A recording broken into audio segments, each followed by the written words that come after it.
Thank you for joining me for another episode of Awaken and Power TV. I'm your host, Ethan Fox. Today I'm joined by Adam Apollo, and we discuss a variety of topics from the origins of the reptilian race and how they were originally from another civilization in another galaxy and how they came to be here on Earth. We discuss Atlantis and what the civilization was like and what the day-to-day experiences were like on Atlantis and some of the races that actually did seed that Atlantean race. We also discuss a lot of the science fiction films that we're all quite aware of these days, including the Star Wars film that just came out, and how those films were inspired by experiences that actually took place in other galaxies. I also want to mention that we have our upcoming expo, the Awaken Empowered Expo, March 18th, 19th, and 20th at the beautiful Westin Book Cadillac in downtown Detroit. The Westin is a restored hotel from the early 1900s. It's quite beautiful inside, and we have quite a number of presenters coming to speak on a variety of topics, from James Gilliland, who is from the ESETI Ranch out in Oregon, who'll be speaking about extraterrestrial contact and sightings, and he'll also be doing some interesting demonstrations that I'm sure you'll want to experience. We have Winston Shrout, who's going to be speaking about how we can live in our current society while removing our financial karma, and he'll be teaching us how essentially to refile our documents so that we no longer are burdened by the financial system, but still can function within it. So the repercussions of that are, if you follow that process, that you will not have to contribute to the tax system that's currently enforced in the United States. We have Michaela Sheldon, who many of you are familiar with, who's an intuitive channel, who'll be there. Marina Jacobi, who will also be there. Myself. Ken Chorley doing demonstrations on telekinesis, Kevin Ryan, who is a fifth dimensional healer, quite a variety of other presenters. It's an event you don't want to miss. It'll be March 18th, 19th, and 20th here in Detroit, Michigan at the Westin Book Cadillac. So without any further delay, I'd like to introduce Adam Apollo. Hello, Adam. Welcome to Awaken and Power TV. It's a pleasure for me to have you on the show. A lot of my viewers are familiar with your work, and that's how I came to find out about you. So thank you for taking the time today and joining me for the next couple of hours. It's really a pleasure and an honor, Ethan. Thanks so much for inviting me. I'd like to start by getting a feel for your background, where your education, anything that would give us a little bit of a foundation for your expertise and knowledge and the various things that we're going to be speaking about today.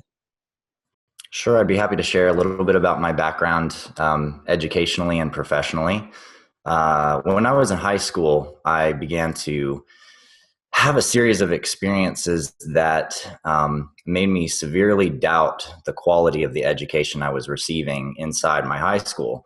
So I began to branch out as a researcher very early on. In 1999, 2000, I released my first white paper. It was called The Unification of Science and Spirituality Through Unified Field Theoretics. And it was based on a series of studies that I was doing independently while I was in high school, looking into loop quantum gravity, string theory, quantum mechanics, special relativity, and general relativity, and studying the intersections between these different schools of thought in physics with different metaphysical tones and research that I was beginning to do at that time. When I went to college, I was initially going to go for computer animation at Savannah College of Art and Design. But as many of the viewers out there know, college sometimes can be pretty expensive, and Savannah is no exception. With $40,000 a year, I even had a $10,000 scholarship to go there, and I would receive that each year. But I declined to go there for the first couple years of my schooling because of the expense, and ended up going to University of North Carolina at Asheville. And there I focused my studies primarily in the areas of physics, cultural anthropology, and a great deal of philosophy, as well as psychology. I took on many personal and independent projects at that time as well, because again, I found that the educational format that many things were being released through wasn't comprehensive or integrative enough for my interests. I did a series of research projects on schizophrenics at that time because I had a friend who was a paranoid schizophrenic. And through my studies and research in his processes and in his experiences, I came to realize that he as an individual was actually just an extremely psychic individual. And the process of him having to deal with his psychic information over the years, and the way that other people, and especially his family, had treated him growing up, caused him to be afraid of the visions and the things that he would see in his mind. But he would do phenomenal things like sit down and pull out 5 or 6 4-leaf clovers and a 5-leaf clover and sometimes a 6-leaf clover right out of the grass within a couple minutes of sitting down on a lawn to hang out. And so I began to realize, especially through college and as I began to build my own businesses, that there's only so much you're going to get from the standard academic approach to learning in this world.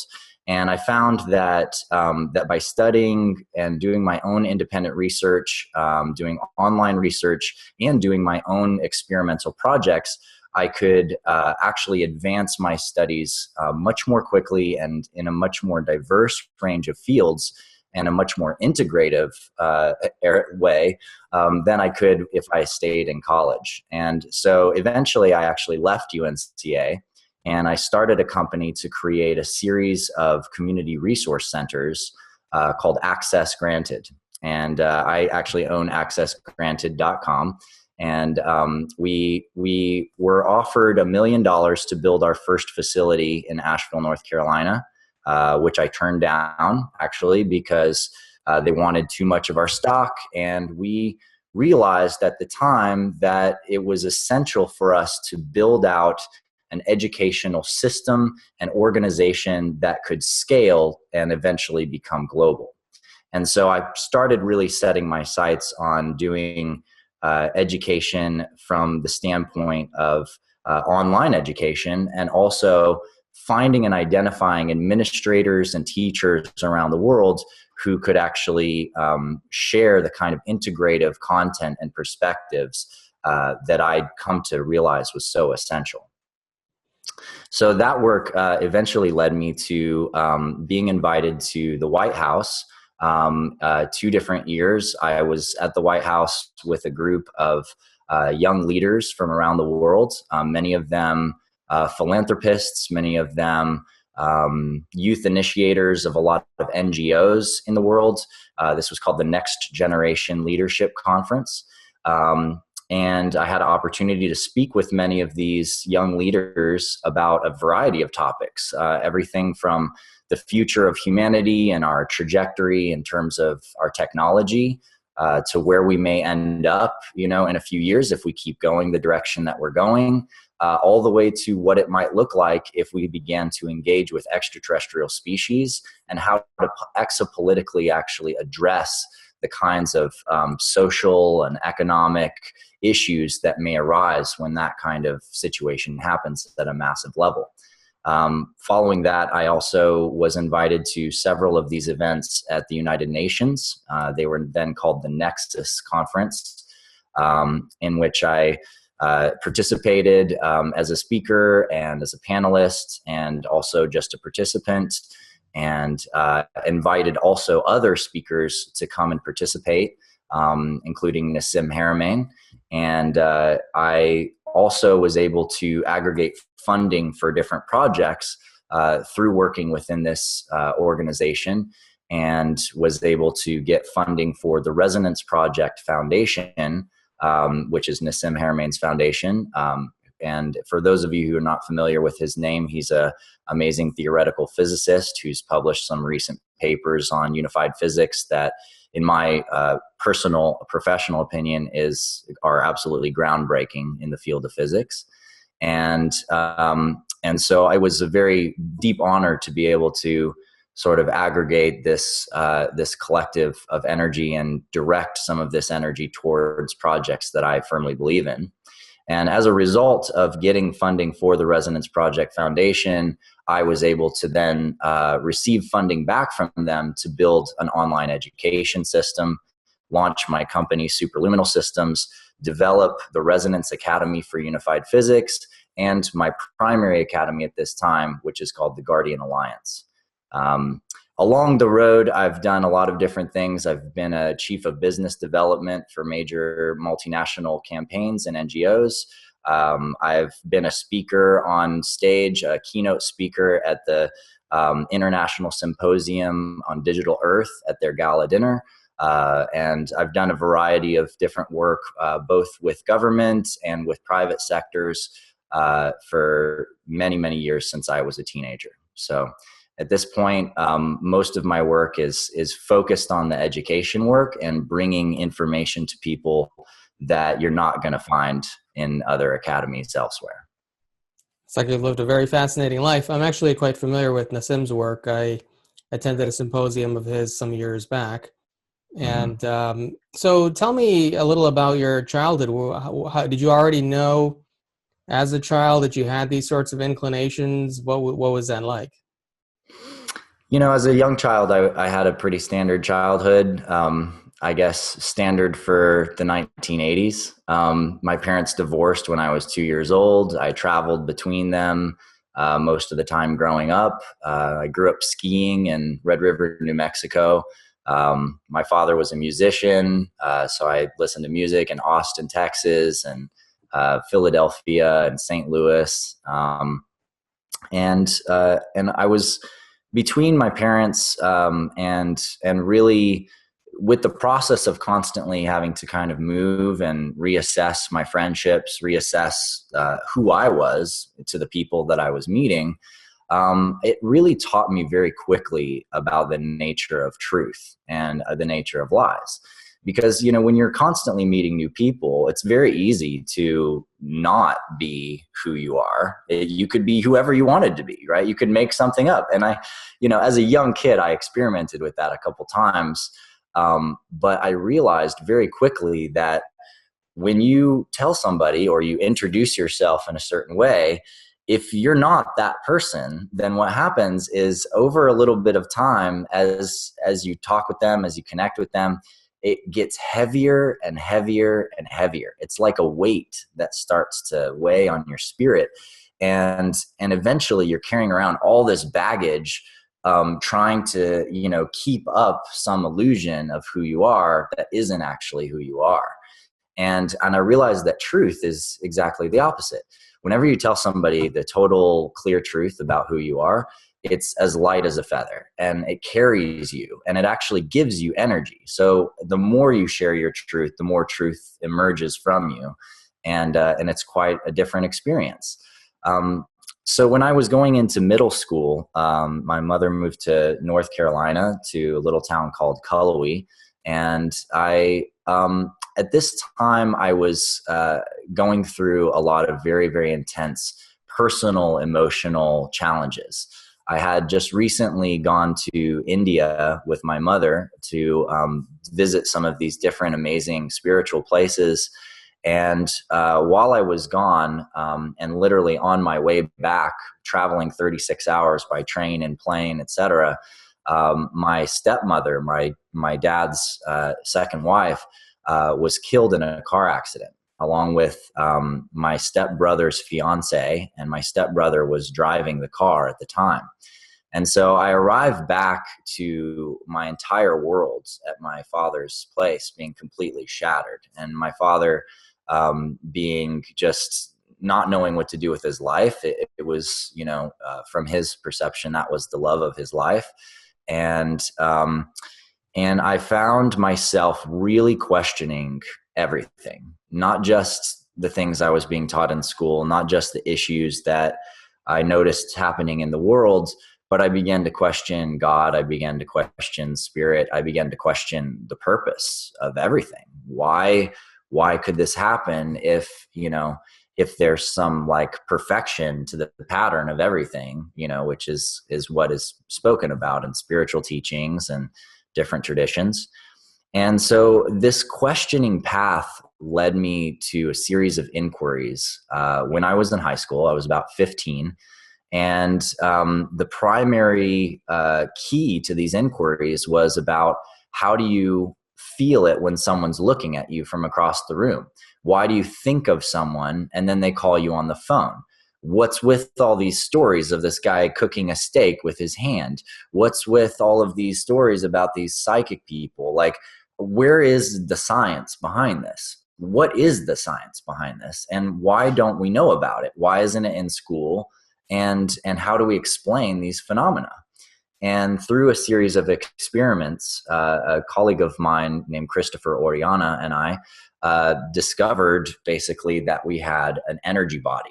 And through different experiments with the energy body, I learned how to build spheres of energy, feel them, move them around the room, sense objects while blindfolded, do blindfolded martial arts, which I've been a martial artist since I was very young as well, mostly independent, but I've worked with many different teachers of different styles and forms, and discovered really that the force was real.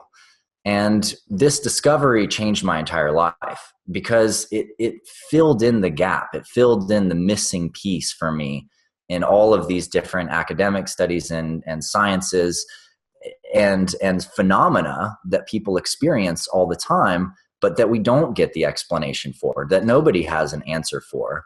And so it was like coming to the realization about what the true nature of the universe is actually like, but completely from my own initiative. And then I spent many years after that in high school, as I mentioned previously, studying physics, studying metaphysics, getting my hands on every tome I could, every ancient tome on Taoism or Tai Chi or Qigong or Wicca or magic or anything that seemed to have a basis of knowledge about this underlying fundamental fabric of reality that we're a part of, and how we can better articulate it and understand it and apply it to our daily lives as a new understanding. So tell me more about those experiments that you did that helped you to prove that there was a force. Sure. So the first one that we, the one that was really groundbreaking, actually, I should say, for us was this one where you basically put your fingers together like this and you lightly touch your fingertips together. And you just relax and you just watch the connection between your fingers. And then very slowly, you start to separate your fingertips. And as you separate your fingertips and as you get a little bit of distance there, you just stay looking at that space between your fingertips. Now, what happens is after you have about 6 inches or so here, if you bounce your fingers in and out at all, you can actually feel a tension and pressure pressing into your fingers as you move them closer together. Also, if you wiggle your hands up and down, you'll actually feel these subtle vibrational tingles along your fingertips and up your fingers as you do this. And for me, I was in a situation where the background behind where my fingertips was a dark background, actually just as you see on my screen right now. And I actually started to see these sparks and little streams of like what looked like smoke to me, flowing between my fingertips. And I was like, oh my God. And so then we applied that to, well, what if you do it in a bigger sense? So we started creating a whole sphere in our hands like this. And that, what you realize, starts to create a pressure tensegrity in the core of your hands that you can feel throughout your wrists. You can feel it throughout your arms. You can actually, by containing this, by flexing your fingers a little bit and strengthening this ball, you can actually let go of it and you can send it across the room. And now if somebody is blindfolded across the room, they can have their hands out. And as you send the ball across the room and you send it into their hands, they will feel a tingle in their hands the exact moment that your consciousness moves that ball into the space that's in their hands. And now when you begin to extrapolate this and apply this at larger scales, you realize that you can connect and move energy with your mind from the center of the earth, from the center of stars, to the center of plants, to other people. We did a lot of practices with blindfolding and even sonic insulation in order to better understand these intuitive sensors that we have that are picking up this information. And so we would hide something across the room while the other person was blindfolded and spin them around 20 times. And then they had to just stick out their hand. And just like in dowsing, they're just following wherever the flow of their hand wants to go to the object. And then this gets really fun when you start doing martial arts and you start slow doing Tai Chi and different katas. And then you speed up and you go faster and faster and faster until, you're going really, really, really fast. You can't see anything, but you're just completely going off the feeling and the flow of where the other person's body is. Now, why do you suppose that, I'd like to talk more about the Force in a minute, but it seems like in ancient times, they were using a lot of very advanced abilities to levitate stones and quite a variety of things. Why is it that we have such limited capacity these days? The kind of experiments you're describing are experiments I've heard of before, but and of course, I don't know if you saw the video from our recent expo where Ken Chorley levitated, or not levitated, but he moved an object underneath a glass dome using energy. And so telekinesis as well, but you're probably familiar with the Coral Castle, where he basically built this big complex with stones that couldn't have been lifted by one individual, and he did it in a very short amount of time, and is not known exactly how he did that. So obviously human beings have these advanced abilities, but why is it that so many of us don't have it to that degree? That's a great question. I would say that you don't have to look much further than mass history to know the answer to that question. And if you look at what's happened specifically to the more magical, mystical traditions, ones in which energy through the process of some kinds of commands and communication with the fabric of space-time could bring rains to the land, could invoke greater fertility in the season, could help to build massive standing stone structures, for example. And you really look into what went down over the past couple thousand years, you begin to see that groups that had these kinds of abilities have been unfortunately highly targeted, particularly by some of the major religious groups on this planet. And I don't have to name names because, everybody knows, or a lot of people know the extent of the history of the witch burnings that happened, literally almost to this century. And, for 500 years before that going on. And as you go back into, even the early philosopher days, you have people like Copernicus, who's getting threatened to be killed just because he's downloading new sciences and understanding the truth of how we orbit the sun. And if you keep going back, you'll find again and again and again from the Roman Empire assaulting groups throughout the whole European continent, and particularly taking out tribal groups and pagan groups, which had innate knowledge of the magic and cycles of the land and the knowledge of herbs, and would speak to dragons in the mountains and inside the land and invoke different beings to come in and help them caretake the land at different times. And if you keep going back all the way back to Egypt and you look at the period of time between Amenhotep III and the time of King Tut, there's some very interesting things that occur during that time period in which During the period of Amenhotep III, there is a very, very wide branch of different spiritual studies in Egypt. There are many thriving temples. There are countless different types of initiations going on, and many of these initiations are about deep energy work, doing powerful magic, change-making magic on the planet and on yourself. And at the time of Akhenaten's rise, there is a massive military strike that occurs in which hundreds of temples are burned and thousands of priests and priestesses are slaughtered all over Egypt.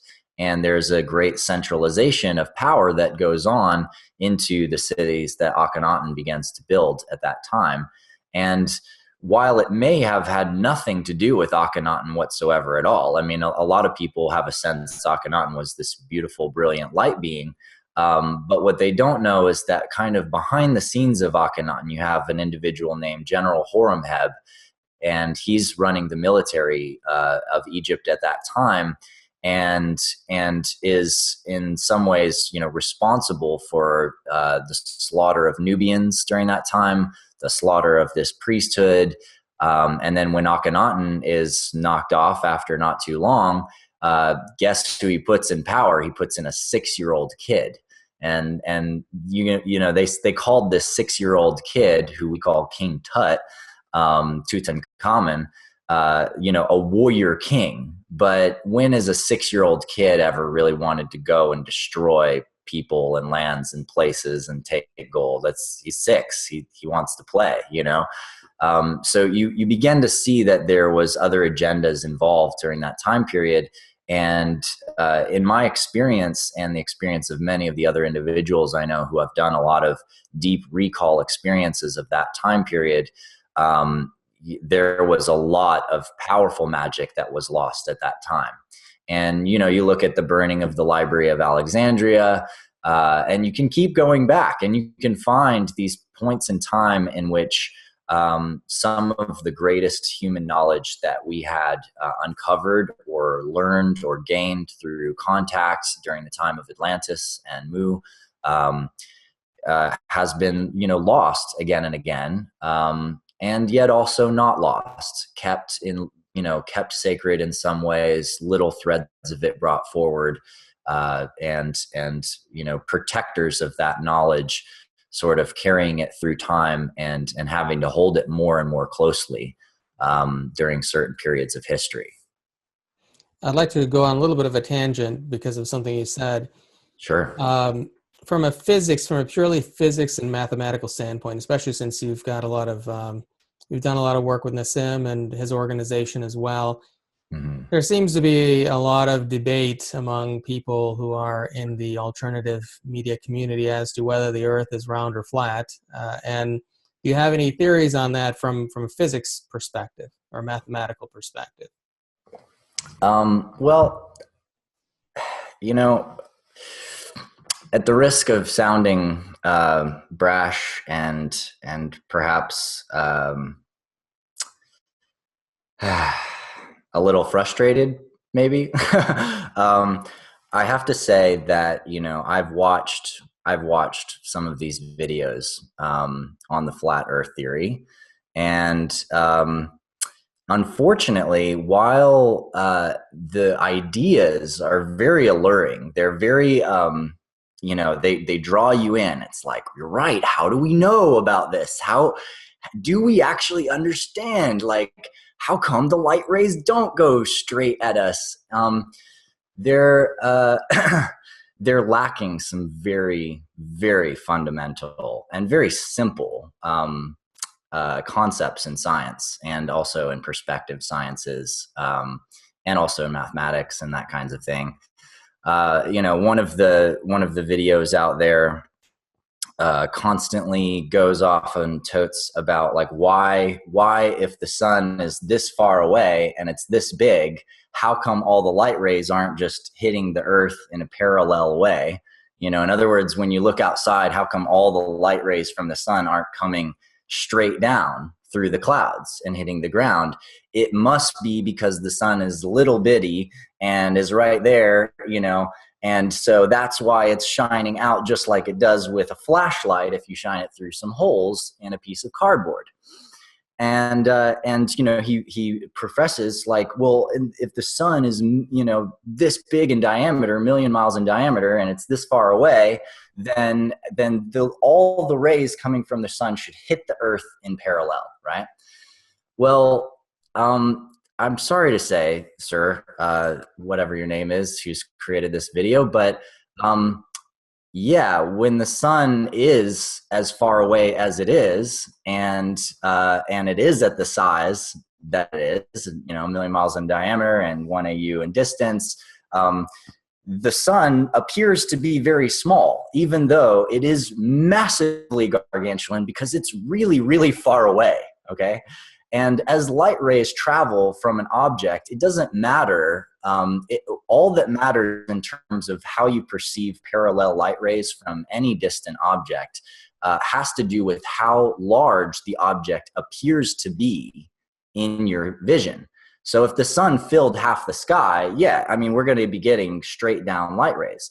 But because our perceptual distance from the sun, and every graphic that he brings up shows this like giant sun that covers half of the screen, and then it's got a little earth over here, right? And it's imagining this, that you can see the light rays from the sun to the earth, and that this is the actual comparison. But this graphic is completely wrong. It's not to scale at all. The sun compared to the earth, it's like massively gargantuan, but it's still a little ball over here, and earth is a tiny little pinhead way, way over here. And so you have all these light rays traveling, and from the perception on the earth, as you position yourself in different angles from where those parallel light rays are coming in, they're perceived to come in at different angles. And it is a very, very, very simple process. But it's just one example for like how there's just simply a lack, I think, of some very basic scientific principles. Another one, which is, I'd say, even more obvious, is just take flight times around the Earth. If the Earth is flat, then the amount of time it should take to fly from anywhere in the southern hemisphere to anywhere else in the southern hemisphere should take a massive amount of time, because if it's like, here's the North Pole and then all the lines are spreading out. Well, by the time you get down here to the southern hemisphere, you should have flight times that take 3 times as long, to get from Australia to South America or whatever, as it does in the northern hemisphere. If you travel around the Tropic of Cancer, it should take a lot less time than it takes to travel around the Tropic of Capricorn. And I've heard some people say, well, that's because it's on the other side of the Earth. I was like, okay, well, when you fly to South America, when do you go off the edge and start flying back the other way? I mean, these are just basic concepts. The other thing is that, why don't you see the horizon as being round? Well, you do, but you have to go high enough to see it. The Earth is big enough that as you go up in elevation or altitude, it's going to be perceived flat. If you take a camera on the surface of a ball and you lift it up, the ball's going to look like a flat line all the way around, and the camera all the way until literally when you can actually look down and see the whole circle of the ball. And, and then it's like, well, there's all of the video footage from the ISS and from satellites, from astronauts, and photos from space. And, here's the thing, Ethan, and I'll just wrap it up with this one. And I'll just say that it is absolutely true that there has been, in my perspective, there has been edited information that has come from NASA. I believe many of the whistleblower testimonies in which they say that craft have been specifically edited out of NASA photos for a very long time, that there is a filtration process for public information release in many cases. While all that is true, it does not mean that every single photo from space we've ever seen has been fabricated. To me, it's taking it too far. It's desiring to leap beyond the edge of what's obviously being, articulated and expressed in our global process of self-discovery. And it honestly is, I think it's quite offensive to the scientists out there, and all the way back to the people that, lost their lives facing off with the Christian church in some cases, in order to try to share true sciences about the shape of the earth, or about the way that the Earth-Sun system works and the way orbital systems work. This has been a lot of work from a lot of people for a long time. And I'm sorry to say it's not all a conspiracy, though there are some conspiracies out there that are, I would say, pretty accurate. But you can't throw the whole, don't throw the baby out with the bathwater. That's the horrible saying that goes along with my feelings about this particular issue. Well, thank you for sharing your perspective on that. I'd like to go on another direction now, back to where we were before. Okay. Speaking about the Force, and of course the new Star Wars movie just came out, and people seem to, as a whole, really love the movie. And I did watch an interview of you recently speaking in terms of your work in transpersonal psychology and past lives and these sorts of things. First, can you establish a little bit of a foundation as to what is transpersonal psychology for those who may not be familiar with the term? Yeah, absolutely. And I will say that there's different forms of transpersonal psychology. So I won't try to wrap the entire field of study into one box, but generally transpersonal psychology is the study of different information and experiences that different individuals are having that show some form of non-local connectivity between the information. Confirmation in one individual's experience matches up with another individual's experience, and they've had totally different experiences and totally different kind of timelines of events. It's generally been used more recently to look at the sciences of the Native Americans in particular. And there's a couple of people doing work on understanding the mythology process and the process of storytelling and wisdom sharing within the Native American tribes, to understand how they pass information, how they confirm information, how did they know that these different plants and animals and minerals have these different properties that could be used in these specific ways and formats. And from a practical standpoint, transpersonal psychology is usually done in a state where you're studying and researching specific phenomenon and experiences of specific individuals, and you're just recording that information, whatever that experience is, whatever it is that's happened to them, whatever's gone on. And then that goes kind of in a library, and as you go along, you're recording different phenomena and experiences from different individuals. And over time, what occurs is, in my experience, is that you begin to encounter individuals entirely different regions of the earth, with entirely different backgrounds, hugely diverse experiences, but inside of some of the phenomena that they have experienced, there are direct and exact parallels with other people in other places on the earth. And there, in many of these cases, you cannot find any parallel in which they would have been able to share the information. In other words, they may have not even watched the same movies. One of them might have seen certain movies, the other one has never seen those movies. In some cases, certain books or not other books.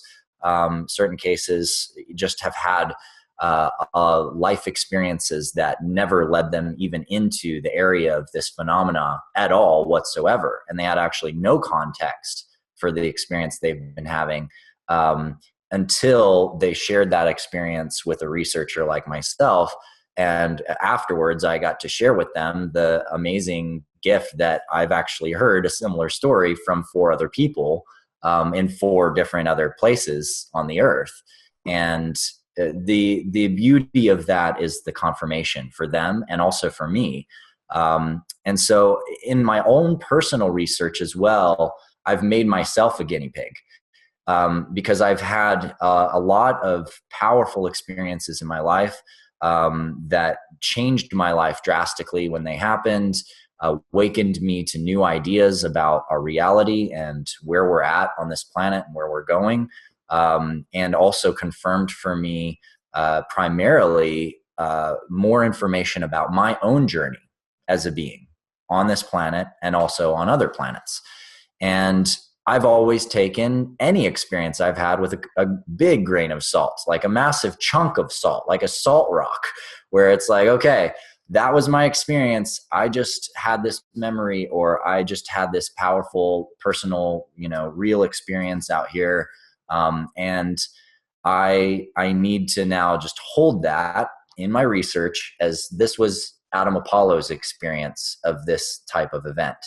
And usually until I had some other person that I encountered confirm the same exact information, or actually remember me and was able to tell me information that confirmed my own memories or my own experiences, I would just leave it on the shelf. I wouldn't share it. I wouldn't talk to anybody about it, because until I had some confirmation for it, I didn't know for sure if it was true. And this is a process of research that I think is absolutely critical for us to begin using to start to integrate the kind of metaphysical research that has formed the foundation of our sciences for thousands and thousands of years with the modern scientific method approach, which has only been used for a few hundred years. And it's a bridge for us to bring those ancient sciences into coherence with our modern scientific approach and systems. And so essentially, I think the premise that you're coming at a lot of this with is that people such as George Lucas and a lot of the other science fiction films out there are drawing on, essentially they're channeling this information from actual events that occurred in another time or another dimensional reality. Am I on the right track? Yeah, and let me be clear about that, because there was some misunderstanding actually with Alfred during our my last interview with him, in which he, in his article, he claims that I was claiming that George Lucas remembered this whole galactic history, and he was trying to kind of get it out through his movies, which Alfred disproves by showing the work, this amazing biographical work of this other individual. And I had to be really clear afterwards and say, actually, that was not my premise at all. And that wasn't really the point of my interview. But that being said, even though I do not think that George Lucas consciously maybe knew what he was doing with this whole galactic history and bringing it into the films, I do believe, based on my research, that many of the different science fiction stories, including Star Wars, are based on actual events that did occur in other places in other times. However, when the information was received, it wasn't received in a way where somebody was trying to actually access some true story about something. If you look into the work of many of the great authors and writers and science fiction people, they'll tell you how they got it. They were sitting at dinner, or they were walking at the park, or they were sitting in the woods, and then all of a sudden, here comes the story, and it's like, and it's just coming in, and they're writing it down as fast as they can, and they're just getting it out, or they hold it inside, and they build up this whole vision, and then they start to write it all down. For people like J.R.R. Tolkien in The Lord of the Rings, he was a linguist. He wasn't an author. He was into studying languages. And in his process of studying languages, as he began to create this one language, it began to occur to him that there was a history and a culture behind the people who spoke this language. And he started having these dreams and visions of this whole cultural narrative that had shaped the people who spoke this language, and he wrote them down. And that became the Silmarillion, and then eventually became the whole stories of The Lord of the Rings and The Hobbit. And so, we can always ask the question, are the stories true? And the answer, I think, is is loosely yes. And I think that in many cases, there are many different ways that individuals translate the information that's coming in. In other words, in George Lucas's example, whatever inspired him to write Star Wars, and I won't claim to know what it was, but whatever inspired him to write Star Wars, as he was writing Star Wars, he referred to research and he referred to different sources that shaped his filter of how he could share this information. A lot of his information came from Kurosawa, and studying the samurai sort of thing, which he used as a model, which matched, the Jedi sort of archetypes. But completely independently to that, without knowing that information, I've had 5 or 6 different people who remember being from a star system in which they were samurai on another planet, and they were part of the founding of this global or this galactic guardian initiative, and who have memories or have connections with people that have experiences or experienced some of this information, how it possibly came to Earth and actually seeded some of the highest level martial arts on this planet. There's an individual that I've worked with who his Sifu, his master, they would travel to different Shaolin temples in China. And about 10 years ago, they began bringing out scrolls from the basements of these Shaolin temples. And as they unrolled these scrolls, and his Sifu was doing the work of translating these scrolls, as they began to do this work, what they realized was these scrolls were very, very specific instructions on how to use different constellations and star systems to do energy work on people's bodies and to contact spiritual entities, to contact other planetary entities. It's like a manual from some very, very advanced civilization, which is like the ultimate samurai kung fu manual of the future. And yet it's in these ancient scrolls that they're unrolling in the basements of these Shaolin temples, which they're going to begin releasing soon. I've heard that they're already publishing some of them. I need to reconnect with that colleague to find out what the update is on that. But and if I do, I'd send you some of that information, and perhaps you can share it with your community. But for me, that's an interesting verification and validation that in some of our cultural narrative on this planet, going back for thousands of years, there's already some other information that's been coming in, either through direct extraterrestrial contact or through channeling of some form. There's definitely information that validates a lot of these things, and I'm very interested in tracking and finding all the intersections in that research.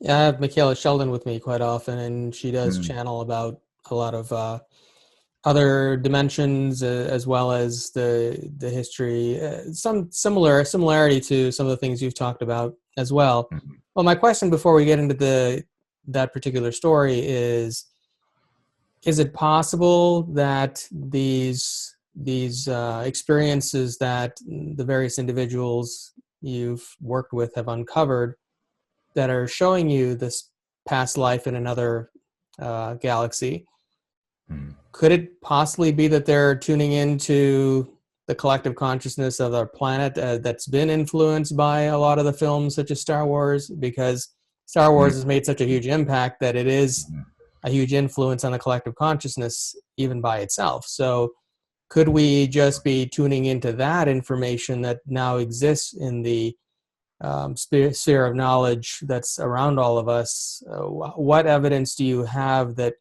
gives you confidence that what you and others are experiencing is actually another lifetime of your own? Well, that's a great question. And probably one of the most poignant questions in this area of research, because the question always has to come up: what about this is collective consciousness versus our individual consciousness? What in this is part of as Carl Jung would say, like the collective unconscious. And what information is really just getting regurgitated through this collective unconscious versus what information is new or original or old or from previous experiences. And, it's a beautiful paradox when you look at it at a high level, because if you consider the collective unconscious, you must also account for the fact that over thousands of years and all the way back to the time of Atlantis, there's been information getting stored in this collective unconscious field. And so throughout history and throughout time, every single civilizational cycle would have, certain people accessing this information from the collective field and bringing that information into the actual stories and the narrative of tribes and cultures and civilizations. You find that as you begin to look back in history, you begin to see that there are immense parallels between different archetypal and symbolic information, spiritual information, and sometimes just, I would say, the scientific information and studies of plants and minerals and the planet that different tribal cultures have used for thousands of years. And there are parallels that occur all over the planet. So, the question always goes back to, well, did they all come from one civilization, which then spread out to all of these different civilizations? And from my research standpoint, I would say that the answer to that question is yes. And the reason that I would give the answer that there was some global connected civilization that spread across the planet and seeded a lot of these ideas in the collective consciousness, or the collective unconscious, is because I began having personal memories of being there at that time when there was a renaissance going on during the time of Atlantis. And I actually accessed that information simultaneously with other individuals. In particular, there was two individuals initially that I had sort of my first flashback to that time period with. And that flashback dropped us into a temple in a city that was built with massive marble structures and crystals. And we were in a hall that had some of the largest crystals I've ever seen in my life, massive crystalline pillars. And we were standing around a central dais that we were meditating with, and we were doing a practice in which we were storing information into these different crystals to be recovered by ourselves in later lifetimes. And we knew that the waves were about to come and hit this city on a peninsula that we were in, which was one of the major port cities of the Atlantean civilization. And many of us had come from different areas around the continent and from across the sea. In some cases, there was a massive amount of exchange and trade and information traveling all around, specifically through particularly the areas of the planet near the equator, and up to a certain distance north and south before you reach the ice walls. And this was during the time of the Ice Age. And so that had sort of initiated a lot of this great renaissance happening, because it had forced a lot of these civilizations to come together. It also made the world much more traversable, whether by boat or by traveling across land or continent, or by traveling across ice. You could reach a lot of different areas of the planet at that time. And in my memories, there was a series of volcanic eruptions as well as earthquakes going on in the northern and southern regions of the planet, and particularly the northern regions.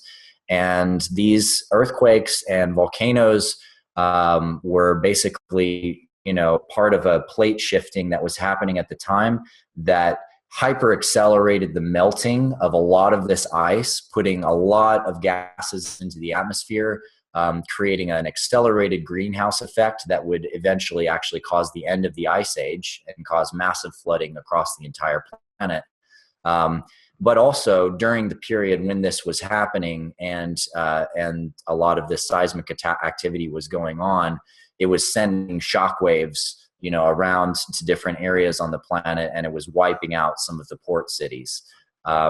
Many of the individuals that saw this coming began going inland or traveling to higher ground or getting on ships and trying to actually survive and navigate the storms from out in the ocean.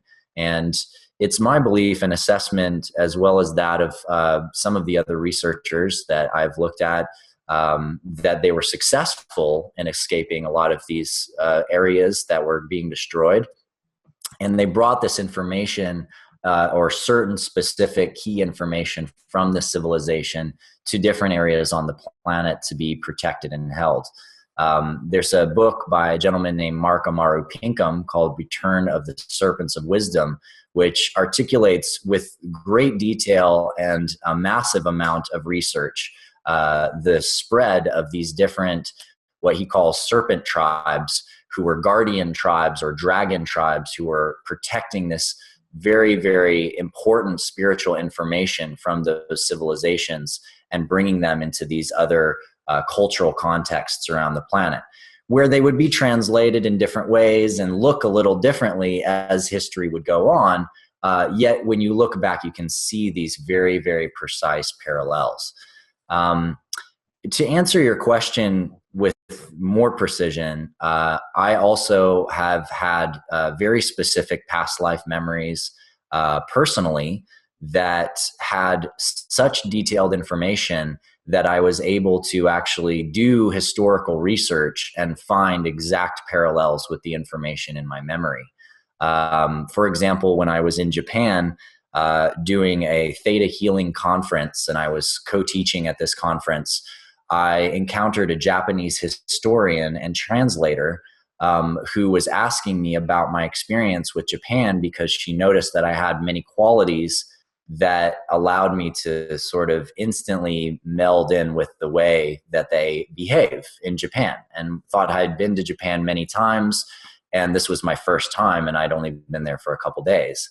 And I explained to her that I had memories as a samurai in Japan, and she asked me what my kamen was, what my sigil was from that time, and I explained it to her, and she recalled that this sigil was or kamen was specifically of this one particular family in Japan. And we proceeded to do some basic kinesthesiology muscle testing to identify the date of my birth. And we identified the date of my birth. I was able to do follow-up research and found that there was only one samurai that was born during that specific year within that family. And I was able to look up that samurai's information and found that the pictures of the landscapes and the areas in which he had held in his prefecture under the shogun were the exact landscapes that I had remembered for over 10 years and been describing to other people.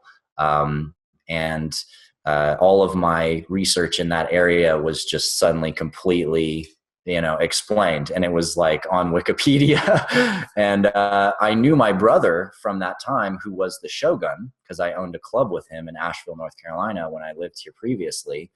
And for his birthday, I decided to print out the Wikipedia package of his life's history that was on Wikipedia and give it to him, with our family comment on top, and give him this manila envelope that he opened, and was able to sort of give him the final confirmation that everything that he had remembered and known and thought to be true about his life as a samurai was actually completely accurate and was historical, in fact. Are you familiar with the island of High Brazil? Have you ever heard of that? The island of High Brazil? Yeah. I don't think I am, no. Well, it's this island that appears in some of the maps back in the 1800s, and some of the ship captains from back then have claimed that they visited this island and that it appeared out of the mist, and they visited a very advanced civilization there where they had lots of gold, and Mm. they were given a lot of this gold. And as the ships pulled away, the island disappeared. And so in some of the maps in the 1800s, this island does appear on the map, and yet it's not there anymore. And so where I'm going with this is, I'm curious from your perspective, do you think that Atlantis was an actual physical place on the earth that in our previous history in this timeline, or do you think that it was perhaps a place that existed in another dimensional reality that is no longer, that wasn't actually on the physical earth in this current dimensional reality? That's a good question, and it opens the door to something that I'd like to speak about briefly, just to sort of premise how I would respond to that. First of all, I'd like to say that from my personal research and from the studies that I've done, many of the most phenomenal experiences that people go through and memories and things like that, there is a parallel going on dimensionality in these experiences. In other words, as above, so below. So, many beings are encountered in different extraterrestrial experiences, for example. A lot of times these beings are encountered in what I would describe metaphysically as an astral form. They come in, they're in an astral body, they're radiating light. They're showing up as like an orb, or, as a light being, sitting on someone's bed or standing and talking to them. And this body that they're in does have some effect on the physical world, but as you would describe it, perhaps it's higher dimensional in nature. In other words, while you're in your astral body, and if you practice astral travel or are an avid lucid dreamer, which are some of the topics that we study in the Guardian Alliance, you discover that you're able to, ping around the galaxy or around the universe pretty much as fast as you can think. And so there's not really as many temporal limits. And you also find, just as in lucid dreams, that there is a little bit more looseness to the events that occur in time while in the astral. In other words, objects on your desk, if I viewed this desk while in a lucid dream and I came out here and I looked at it, the objects on my desk would move around at times, because they're not, unless I've left it there for a while, like the lamp may stay there for a longer period of time without moving or glitching, or the monitor or something like that. But objects that you move around a lot are very ephemeral in the astral. They don't stick, so to speak. Now, that's some of the way that the physical world and the astral world are interconnected. But I will say that in my experiences, almost every one of the extraterrestrial species that I've encountered are physical beings living on physical planets who sweat, who bleed, who have sex, who, experience lives. They're just extremely proficient with astral technologies. In other words, they have what some channels call higher dimensional technologies, in which they're able to travel faster than light, for example, by creating a gravitational envelope around the craft that separates the space-time outside the craft from the space-time inside the craft. So it's as if they're in another dimension, but they're actually in the physical dimension. They're just inside an envelope that's separating this universe that they're in from the outside universe. Or they're astrally projecting to other planets to have a brief conversation or show up and talk to somebody, or to do some spiritual work. Sometimes it's easier to just astrally project somewhere and then call in spirits, because you're in your astral body already. And so you can talk to the spirits, that may be on that place in that venue, that place on the land, or other astral beings, such as fairies and gnomes and dragons and unicorns and these kinds of things. And yet there is a parallel even with many of those kinds of mythical creatures in which they do live physically on other planets and in other places. Many of them don't live here on this planet. And so when I look back at things like Atlantis, it's absolutely obvious to me that it was a physical experience. There's a density to physical experience and a nature to, and a fixed sort of nature to the things that occur within the physical dimension of our experience that that is uncanny. I mean, you can't. It's like it's almost unquestionable. It's so solid. It's like if there's something that's there, it is there. But in astral and in etheric layers of things, stuff isn't really there as much because there's not so much there. It's that it's more distributed into the field that's transcendent of space-time itself. And so, you know, you can have experiences with 10 different people in 10 different locations at the same time when you're in the astral world. But if you're in the physical world, you might have to have, you know, a Zoom meeting up and have, you know, 10 different monitors and people are all sitting looking at each other, you know, through this window to have that experience. So I know that the events that happened in Atlantis were in the physical on Earth.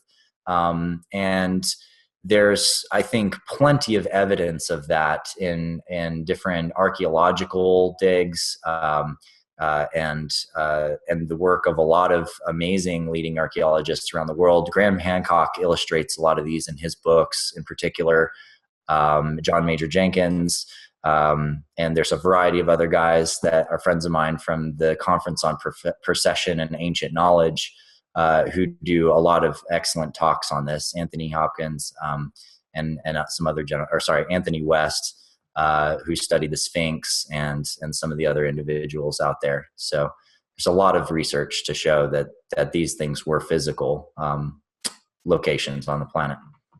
There are a lot of theories on where exactly Atlantis was. Some people claim that it was in Antarctica, and others off of Bimini. Where do you think it was? I think that Atlantis, in terms of its main civilization structure, as we know it as a civilization and the kind of information that's arrived in our time, existed in the Atlantic Ocean area. And in my particular recall and experiences, there would be different islands around somewhat of a main continent area, which had a lot of different peninsulas. And I believe that some aspect of the Mediterranean Sea also existed at that time, as well as the Strait of Gibraltar. Whereas a lot of the older, much older Lemurian and Mu civilization, really Mu, Lemuria is just a name that means land of the lemurs, which was a later name applied to this civilization, occupied much of the Pacific Ocean. And there were, I think, many more island chains that were surfaced in the Pacific because the ocean levels were so much lower. And there was a lot of trade and exchange between these civilizations. And I don't look at Atlantis as being one city. I don't think that that's correct, but I think that there were some central cities in Atlantis which were experienced by different individuals. Plato perhaps explored one of these cities in his either astral visions or astral journeys, or had recovered some of his own past life information from an experience of of one of these locations. And I think that many of the other Atlantean researchers have described some of these other cities and other locations that existed on the planet at that time. You have to remember that it's a big Earth out there, and a global civilization is going to have a lot of different locations. And so the descriptions of different locations are going to be pretty diverse and not all match one specific city or one specific location on the planet. Are there any islands or land masses that are currently above water that were once part of Atlantis? I would say that a good deal of the land masses in higher mountain areas of Europe and Asia and also North and South America, as well as probably Australia, and that there were land masses above the ground in all these continents. And I think that above the ocean, excuse me. I think also that because you're in a period of the ice age and the ocean levels in general are so much lower, I think we had a lot more land mass visible at that time in general. And so it was a lot easier to, I'd say, traverse, as I explained earlier, those land masses, some of the ice bridges connecting them in the northern areas and southern areas, and also, have shorter travels by ship to reach different islands and different peninsulas, to enter some of these land masses. Tell me a bit more about your remembrance of Atlantis. What was the civilization like? Was it human beings, or a mix between extraterrestrial races and human beings? Anything you can share that would paint a good picture for those of us who don't have those kind of remembrances. Sure, I'd be happy to. My particular journey in the age of Atlantis, I came as a Syrian migrant, you could say, from the Syrian system, and I soul traveled to Atlantis with a partner who was my sister, as in the Syrian system. And she and I recalled this information together some years ago, 2005. And we traveled to Earth with very specific mission, along with many, many other beings from other galactic civilizations who saw that at that period of time, there was an acceleration of humanity's development and growth. When I say humanity, I mean the humans on Earth who are evolving as Earthlings, and had been evolving on Earth for a very long time. Their souls had been here, or just basically part of Earth. And so these different galactic civilizations were sending ambassadors to Earth at that time in order to help humanity reach the next stage of its development, and hopefully to connect humanity to the rest of this galactic civilization. And it was believed that at the time of Atlantis, that was going to be able to happen. And so many of my friends and family and colleagues came here during that time. Some of us came a lot earlier during the periods of the height of Mu and Lemuria, and earlier, island faring civilizations. Some came earlier and helped to sort of seed, in other words, mating of the gods and the men, and seeding some of these different hybrid humans that just took on slightly different racial profiles, but kept the same basic species DNA as humanity. And these different racial profiles and different branches of humanity were more ideal candidates for some of the other species from around the galaxy to come in and be born into human bodies, because they were more, I would say, the spiritual fabric of their genetic system was more aligned with the soul information that was going to be coming in. It's very, very difficult to, as a soul, embody inside a physical body that is vastly genetically diverse from your own.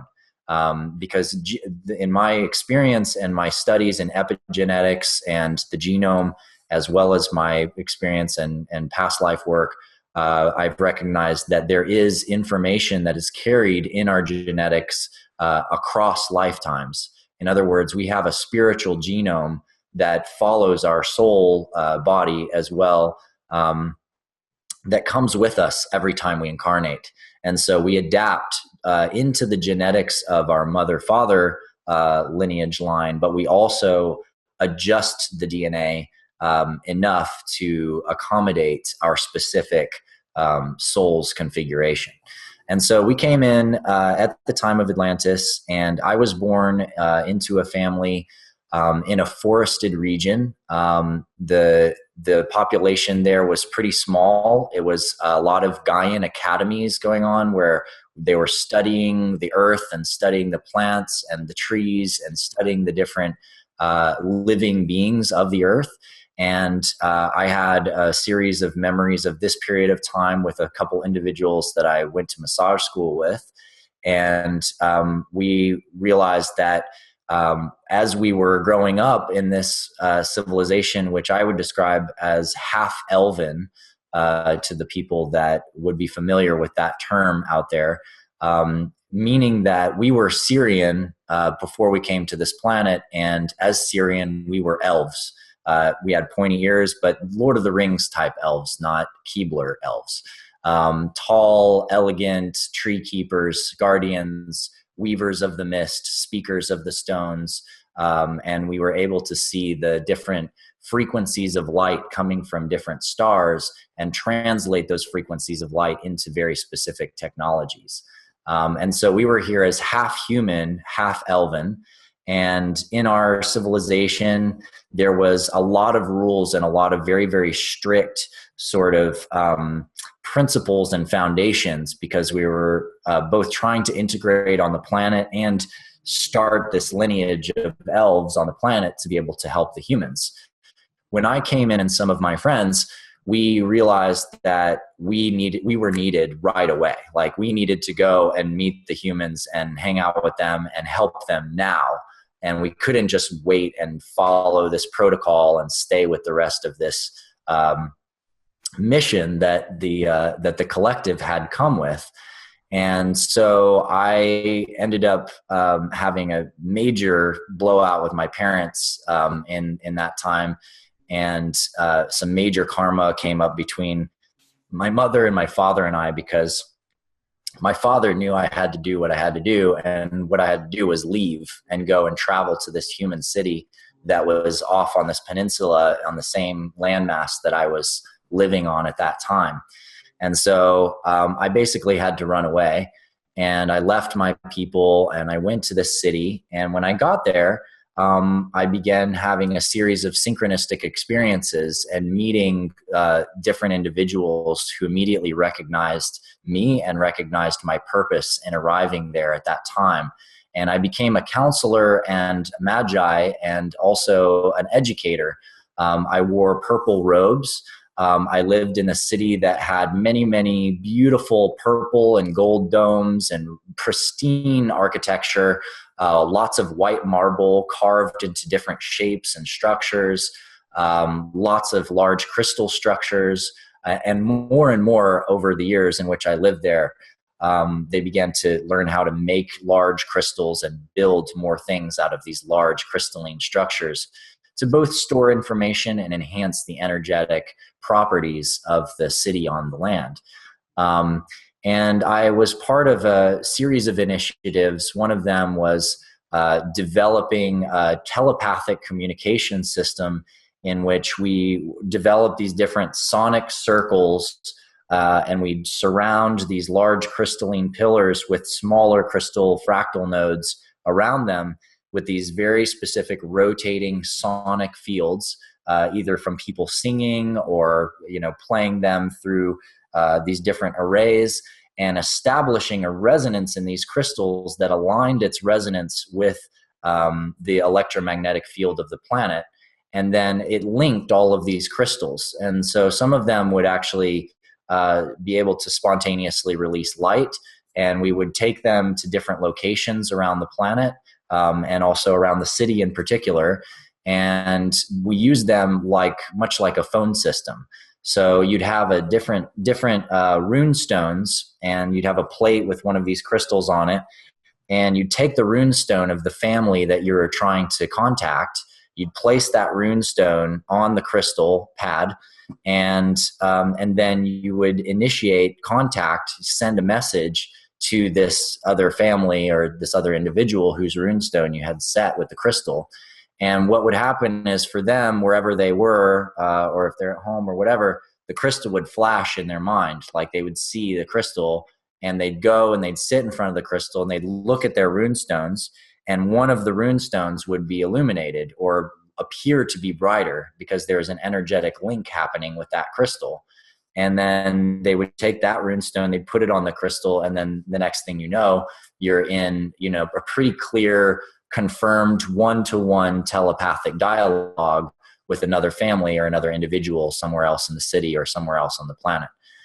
So I was part of that development initiative, and there were a few others that I was a part of, but mainly a lot of my work was trying to help humanity really understand our capacity to become a galactic species and how important it was for us to honor this planet that we were on, and to honor this earth and honor its life force and its forests and honor its oceans and all of the consciousness energy of this planet, enough so that the planet itself could go to its next phase of evolution and awaken its higher energy fields, which would then support all of the people on the planet and all the plants and the animals and everybody together actually reaching the stage of being of what I like to call a telepathic planet, or a planet that is ready to be part of an interplanetary civilization.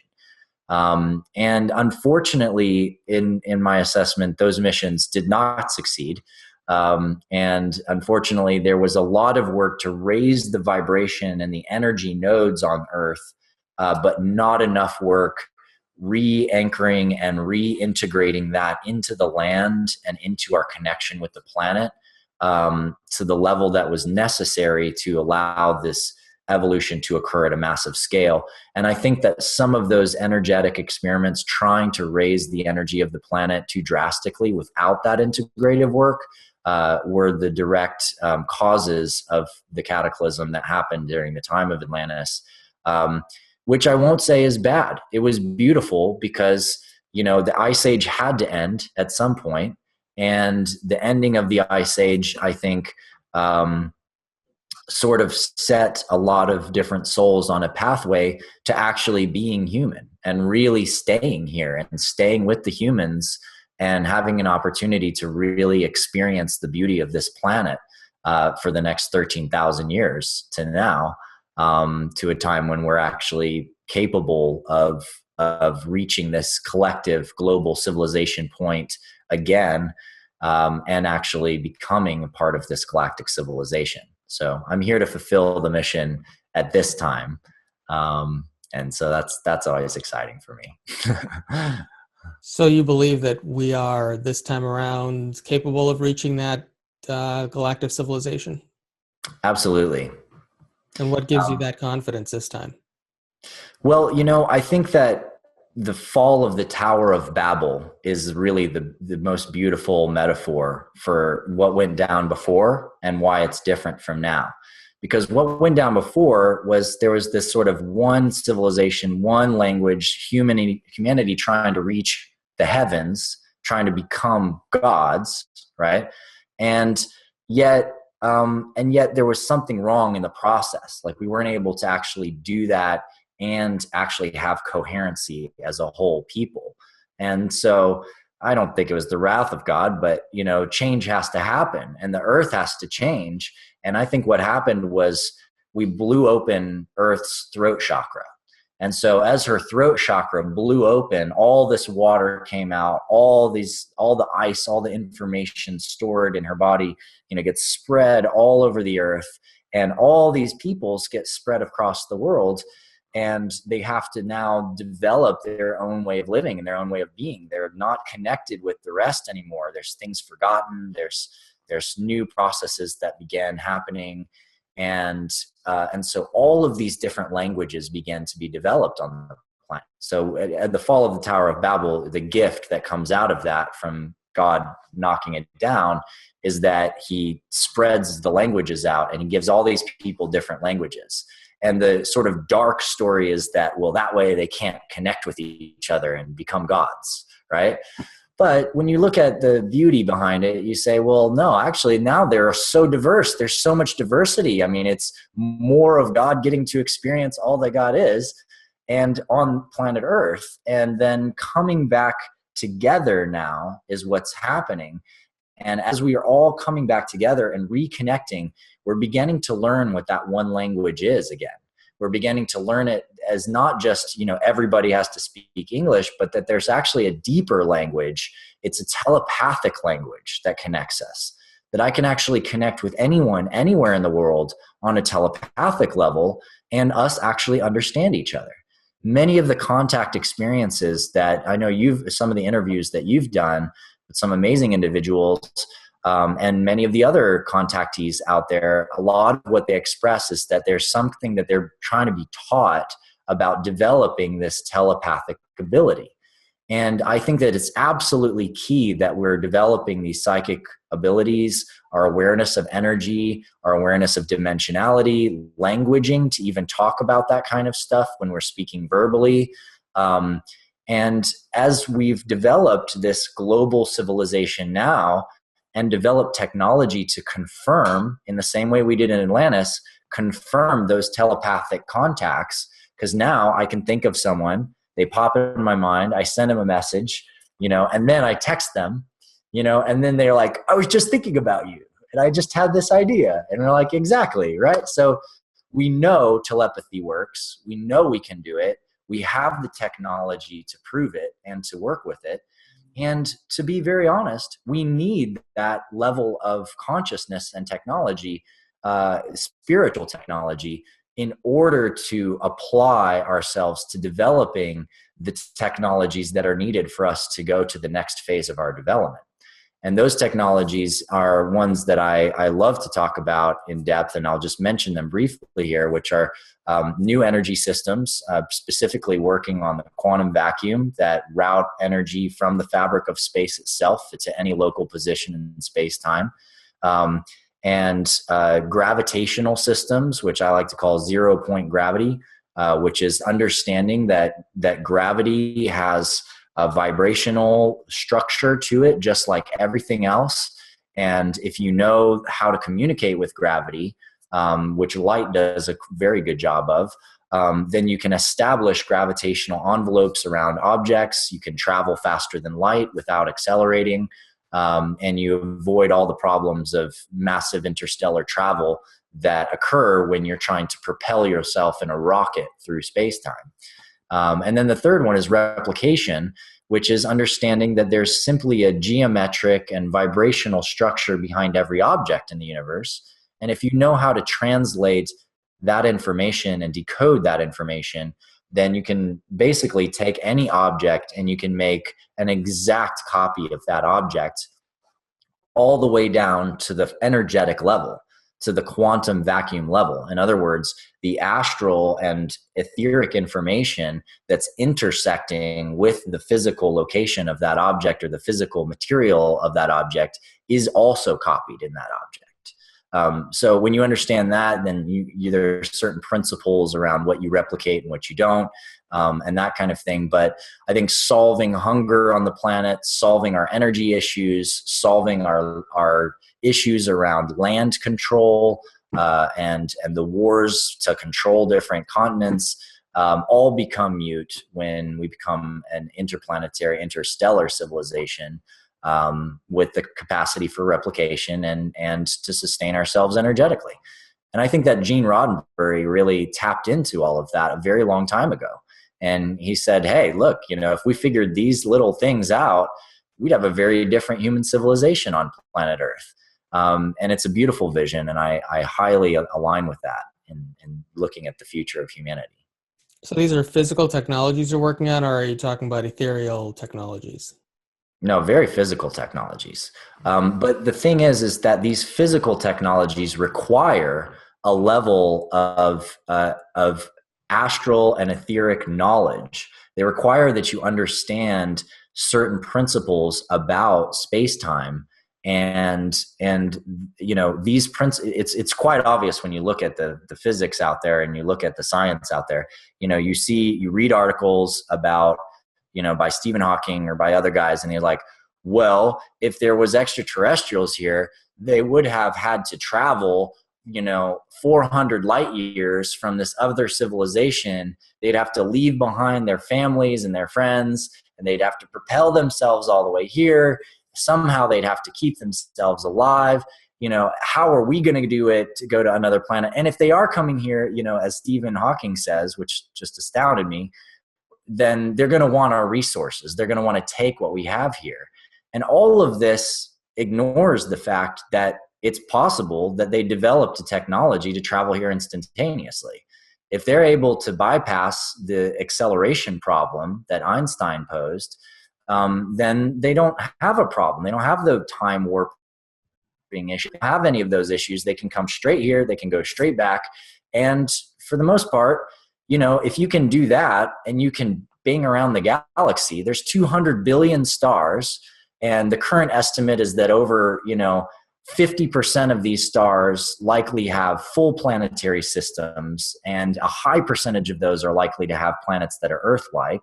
The ratios right now are ridiculous in our planetary exo studies. And when you realize that, then the question really becomes, really, why would they need our resources at all? I mean, they wouldn't. There's all these other planets to go to. And so a lot of these kinds of supposedly scientific, logical explanations for why there's no extraterrestrials or why they wouldn't come here or any of those things, to me, are logically invalid if you really follow the chain. And also, there's a thing that's really, really prominent that I like to talk about with my students and also explore around this idea, which is, let's say you do have a craft that can travel faster than light. How do you navigate that craft? If you're trying to go to another star system that's hundreds or thousands of light years away, if you use light to try to orient yourself to this other planetary system, and you're taking, let's say, the information that's traveling from the stars in that system to see its position or where it is relative to you, that kind of stuff, then you're going to be 400 to 1,000 years behind, right? Because it's taken 1,000 years for the light to travel from a star that's 1,000 light years away. And so when you're going to travel there instantaneously, how are you going to know exactly where that star is? And the trick is that you have to be able to somehow travel with your consciousness to that star first. You have to be able to project your consciousness astrally to this new position and assess what the current state is of that location in space-time before you leap the ship. Because if you just leap the ship, you might leap it right into a star, you might leap it, and whatever, which wouldn't be too much of a problem because you have a nice gravitational envelope that's separating your space-time from the surrounding space-time. But it's good to know, and you do need that to navigate across the galaxy. And so there's been some fantastic work done on by certain individuals looking at pulsars as possible navigation beacons, because their light frequencies don't change, over very, very vast periods of time. So you could triangulate your positioning using pulsars, and then all you need is some sort of augmentation system for your own internal telepathic capacities to be able to pilot a ship appropriately that's able to travel and leap, faster than light in any direction and go there instantaneously.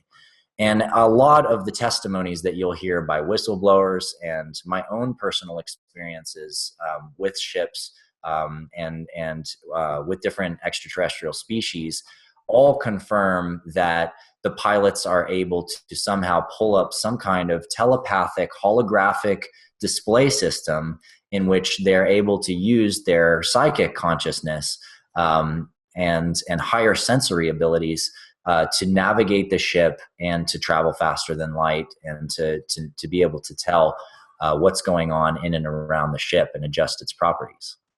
Are you familiar with the book Mayans Anti-Ram? What's it called? Mayans Anti-Ram. Oh, yes. I am familiar with this book, but I have not read it. Okay. Well, it's another, you mentioned earlier about some ancient texts that are being translated currently. It's actually a book that was written in India in an ancient form of Sanskrit that only a handful of people knew how to translate. But it speaks about this advanced being that once lived on Earth who was supposedly extraterrestrial, and he taught the civilization about architecture and science and astronomy, and apparently the Mayan civilization is named after him. Mm, But one of the things that and this is just a partial translation of some of the ancient texts, mm, but he actually has detailed descriptions about how to build UFOs, extraterrestrial type of spacecraft that are capable of interplanetary travel and so on. right. So it's very fascinating. A lot of those ancient texts are coming into our current consciousness. Mm, So on that note, let's talk about your recollections of these past lifetimes in other galaxies and how that relates to the Earth civilization today. mm. Sure. Well, that's a big subject to dive into. Um, when you say other galaxies, my only memory that I have of being in another galaxy is actually some of the most recent memories that I've accessed. And I've been very familiar with dragons for a long time, and since I was a child, I've had dreams of being a dragon, and I've had visions, and many of my friends have had these experiences as well. And they're usually just beautiful, heavenly like experiences in which it's like the light body intersection of your being and this dragon body is somehow just massively freeing, and it feels like being in heaven. And there's this deep, powerful love that I feel and have felt in my connection with that part of myself for a very long time, and a deep, deep love, especially for the natural world, for the landscapes and the plants and the animals and the stars, and a protectorship that I've felt in my being around that energy for a very long time. And I've encountered many, many other people over the years in my transpersonal work that have had different, really incredible experiences with dragons, memories of them, meeting dragon guides, having these different downloads about the nature of the dragons and then some part of themselves. And these are people who are here on this planet at this time doing amazing work, trying to restore environmental sovereignty to the land, working with indigenous elders to help them regain land rights, and helping to establish different environmental foundations that protect the earth in different ways, or create better upcycling processes for our recycling systems. I mean, these are professional people in many cases who are doing, I would think, some of the most important work to do at this time to bring Earth back into balance, and see us through and protect it for generations to come. And many of them have these dragon experiences. And during a period of my research, which I discuss a lot in my interview with Alfred Weber, I uncovered some information through a couple individuals who had a very direct memory of what had happened that caused this sort of reptilian wave of trauma to happen inside of this galaxy. And in sort of seeking the origins of where all those problems came from and where all these issues arose from, they were able to, and along with myself, uncover that there was an event in which some dragon genetics were taken from another galaxy and brought to this galaxy and merged with different humanoid DNA. And it seeded this entire civilization. Now, all of this was done with beautiful intentions. In particular, the species that's identified as being responsible for this process were the Arcturians. And in many of my experiences of Arcturians and many of my colleagues who are Arcturians and have come here from Arcturus to complete different missions, it's clear that they're always in a process of deepening a spiritual path and a spiritual development within life, and understanding that we take on many different forms as life, but all of those forms are all part of serving a greater, deeper purpose, which is spiritual in nature, which is understanding ourselves more deeply and who we are and what we are as conscious beings. And so their goal was to unite this great consciousness of these dragons with the consciousness of these different humanoid species and bring those tribes of souls together. Very beautiful intention. However, it didn't work out so well because a lot of the reptilians that began to be born into this civilization in this experiment on this planet that the Arcturians had set up were really, really upset about the fact that they're in these other bodies. And these bodies are much smaller and much more confining than the large dragon bodies that they were used to, which some of which would be as large as football fields or bigger. And these, if you can imagine living in a massive, massive body for thousands of years or hundreds of thousands of years or millions of years, and then suddenly being born into like a tiny little confined little form, you have some idea of like the challenge in that experience. And while I had uncovered this information, and I had also uncovered some information about some of the battles against the reptilians being won by us using these specific holographic projection systems to make our bodies look like we were giant dragons. And then went into the battles with these reptilians, and they believed we were their gods, and they laid down their weapons, and they stopped fighting because we came and they thought we were their gods. And so I'd had these hints of the dragons as being playing this very important role in not only where the whole reptilian issues and the karmas of that came from, and some of the psychosis, I would say, came from as we might experience it now, or that a lot of people have experienced it since that time, but also where the healing might come from.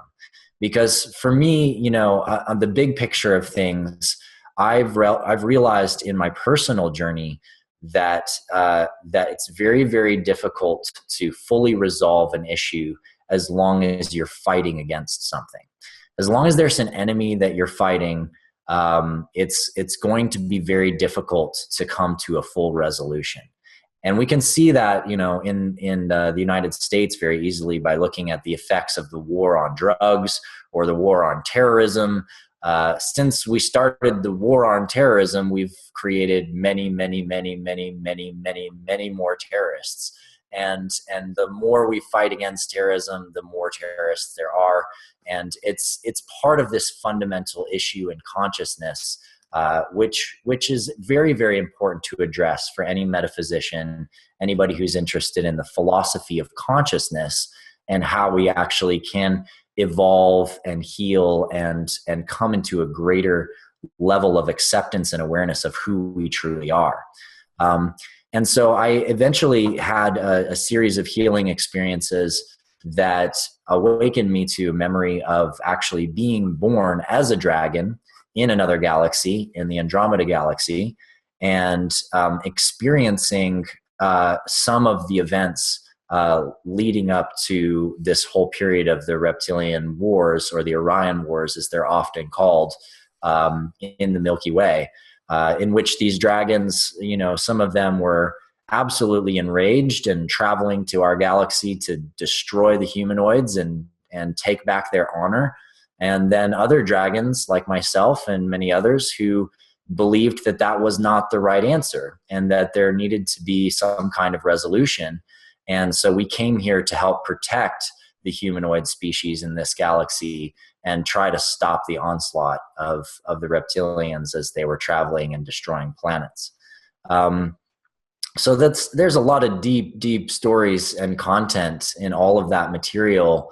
And I'm happy to talk about any of it in more detail, as well as some of my experiences after that, being a Pleiadian, being a Sirian, and some of the events that occurred in the galaxy, leading up to the time when many of our different tribes began to come to Earth. So I leave it to you to navigate from here. But that's a little bit of a groundwork for some storylines.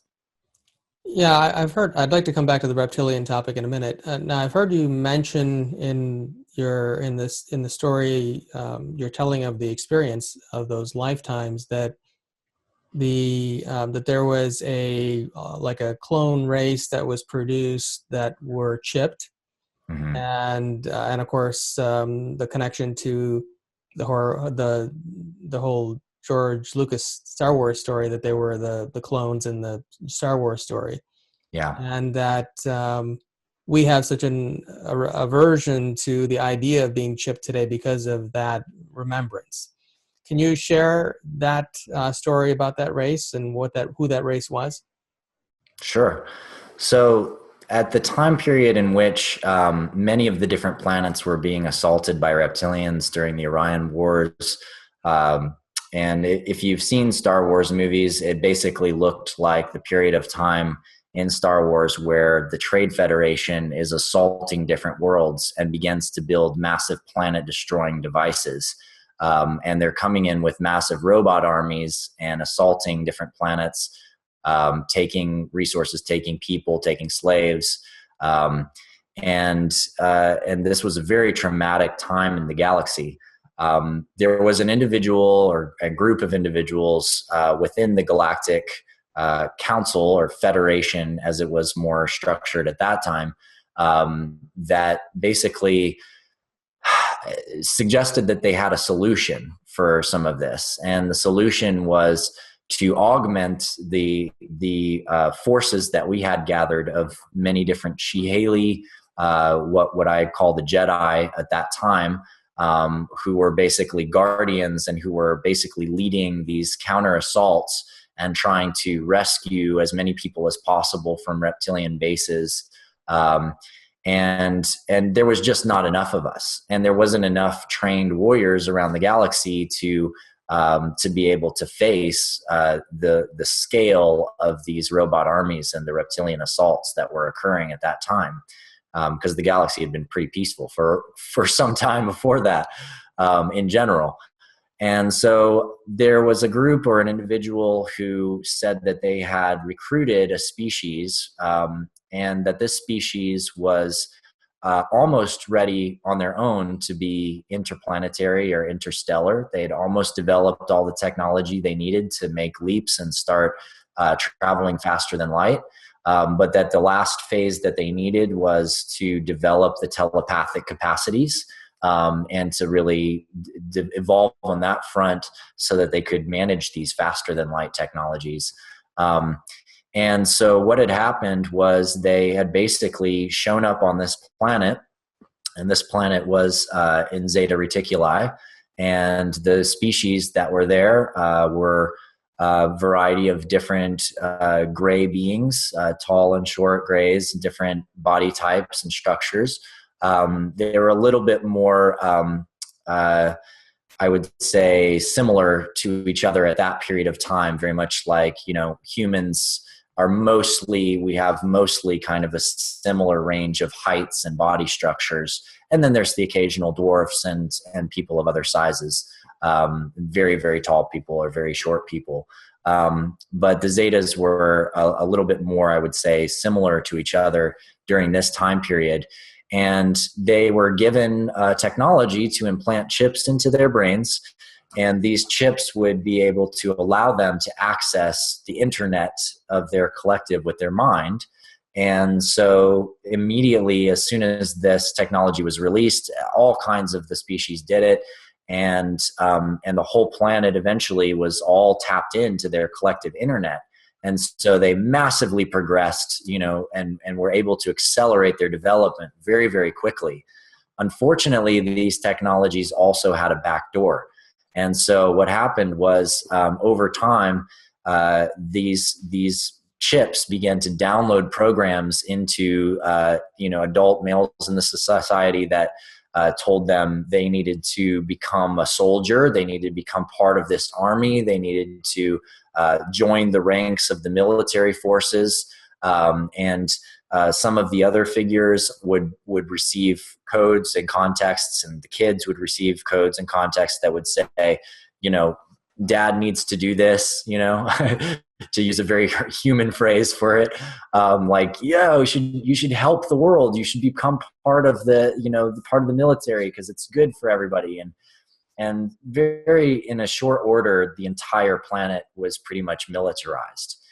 And it was after that whole cycle that this ambassador to the Galactic Federation told the rest of the Galactic Federation that there's this whole planet of a militarized species and they're ready to come and fight for us. And they were recruited as the stormtroopers or clone soldiers or whatever you want to call them. And they came in and they helped us fight the robot armies, and they helped to fight, these some of the forces coming from these large programming hubs, which George Lucas calls Death Stars. And the battle was actually balanced out to some extent for a period of time. And a lot of, I think, the stories, kind of adventures of what that time period was like, George Lucas illustrates in a series called The Clone Wars. And there's different kinds of events where these clones are battling the robot armies and the reptilian armies, though the reptilians are not so well articulated within that mythos. And so basically this goes on for a period of time, and then out of the blue, during a major assault on a series of reptilian bases, all of a sudden, all of those clone soldiers, or the programmed Zeta Reticuli Greys, suddenly turned on all the Jedi leaders, and it was a slaughter. I mean, there was countless Jedi Guardians killed, many others fled, many were captured, families were captured and tortured. Jedi were turned to work for the Empire in order to save their families. And this was the beginning of the Galactic Empire, that's illustrated very well in Star Wars. And I'd say probably one of the most traumatic events that's ever happened in this galaxy. Following the events that happened at that time, I'll fast forward to sort of the end of that Star Wars period and say, once the Death Stars began being destroyed, and the programming hubs were taken down, the programs that were being fed into these chips in these brains of the Zetas went dormant. And so while they still had connection to their local nets, in other words, their local hive collective, they were no longer receiving, directives from this sort of centralized hub. And without those directives, it was very, very confusing for them. They didn't know who they were. They didn't know what they were doing there. They didn't understand why they were on these different planets. And so there was a massive psychological and social healing effort that had to go into beginning to bring many of these beings back to their home planet, and begin to dismantle some of the control hubs that had been programming them, and began to initiate them into more and more individualized studies of themselves and each other. Now, if you look at the longer span of timeline to now, you'll see that in some of the stories of the Zeta, it's very, very clear that some of them have massively evolved from those gifts, and they've learned how to have a very collective telepathic mind with each other, and stay in this kind of hive mind field, and yet also be very individual and be very personal, and have qualities of themselves very present. And that's what I would call the eventual healing trajectory for that entire species. I wouldn't say that every one of the individuals in that species has maybe succeeded in that full healing arc, and that there have been Zetas that have been coming to Earth for a long time, studying humans and exploring humans, and still trying to understand more about that individualized nature. But the trauma, if you can imagine, if all of humanity went through a massive trauma, which we have a couple times, that it may take thousands to tens of thousands of years for humanity as a whole to work through some of those issues. And I think that's definitely true of the Zetas. But I also think that many of the Zetas have already progressed far beyond those traumas and are actually a massive support for the rest of the galactic civilizations out there, and also have been working to help humans in different ways for many, many, many years. How do you feel about some of the people in these various movements, and even some of the people I've interviewed on my shows who have had direct contact with Zetas, or say that they claim they do anyway, who believe that the Zetas are actually a future timeline version of the human civilization that kind of went the wrong way and came back in time to correct that timeline and send it in a different direction as a result of not being able to reproduce and so on. Mm-hmm. It's a very good hypothesis, and I think that there is a great deal of merit to looking at the possibilities of what it might be like if somehow in our future, as we develop these time travel technologies and are able to go back in time. What are we going to look like? What is the experience like when we go back into time?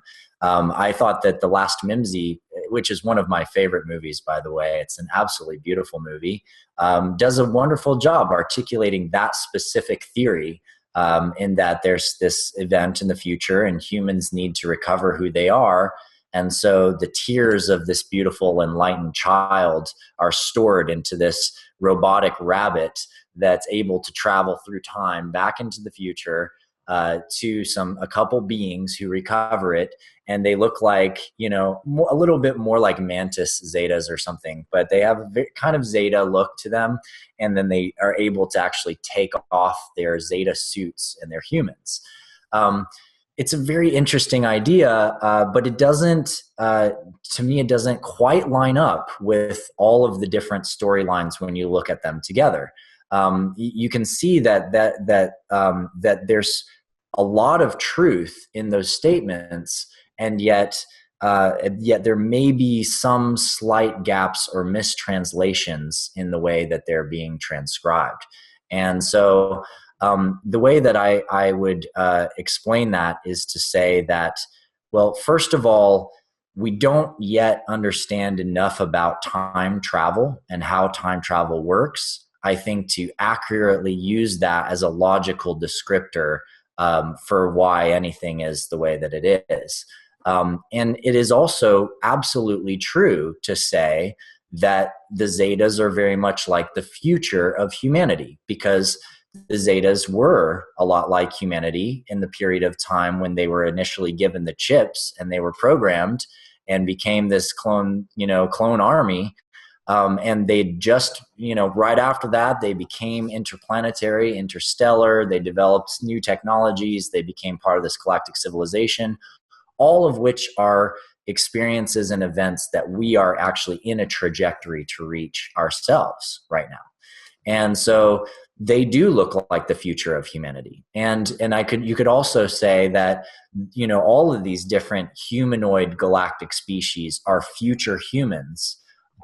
Because the truth is they are, in a sense, exactly the kinds of beings that we are going to be in a very short period of time. To say that they're us and they're coming back to correct things that went wrong, well, without a very clear articulation of the future that they're in, I don't have much grounds to discuss the validity of that, because I haven't heard much about the articulation of what that future looks like and exactly what the picture of that is. And also by the kinds of communication that I've had with other galactic species, the kinds of civilizations that they live in are extremely futuristic from our Earth or human standpoint, and are highly balanced, highly integrated, extremely well kept, and literally utopias from our perspective. And so my question is, well, if those species have managed to achieve that, if we're in contact with those species, and many people are bringing that information to Earth right now, then why wouldn't we end up developing that level of civilization on Earth? And I think that it comes down to very, very simple things. Like we have very simple adjustments to make to correct our trajectory as we go into the future. And unfortunately, I think that there are those who have a very clear agenda that would say that, they don't believe we're going to make it, that the whole world is going to get destroyed, or that, Armageddon's coming. And the best thing we can hope for is to ascend spiritually into the fifth dimension, reach our light bodies and die and go to the heavenly realms, which is fine, great, but you can ascend to the fifth dimension anytime you want. Go jump off a cliff. Like, if you want to go experience the spirit world, that's there all the time. But many of us are interested in bridging the wisdom of the spirit world and the wisdom of these galactic species with how to live in this 3D world and how to live on this planet in a sustainable, coherent way that will get us to the future that is the most beautiful future we can imagine for our children and the next generations to come.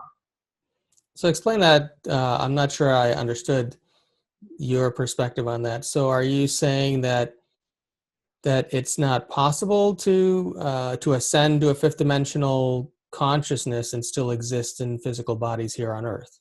Or did I misunderstand that? Yeah, maybe just a little bit, but you're close. The way that I would explain that is to say you're already fifth dimensional. You're already sixth dimensional, seventh dimensional, eighth dimensional, ninth dimensional.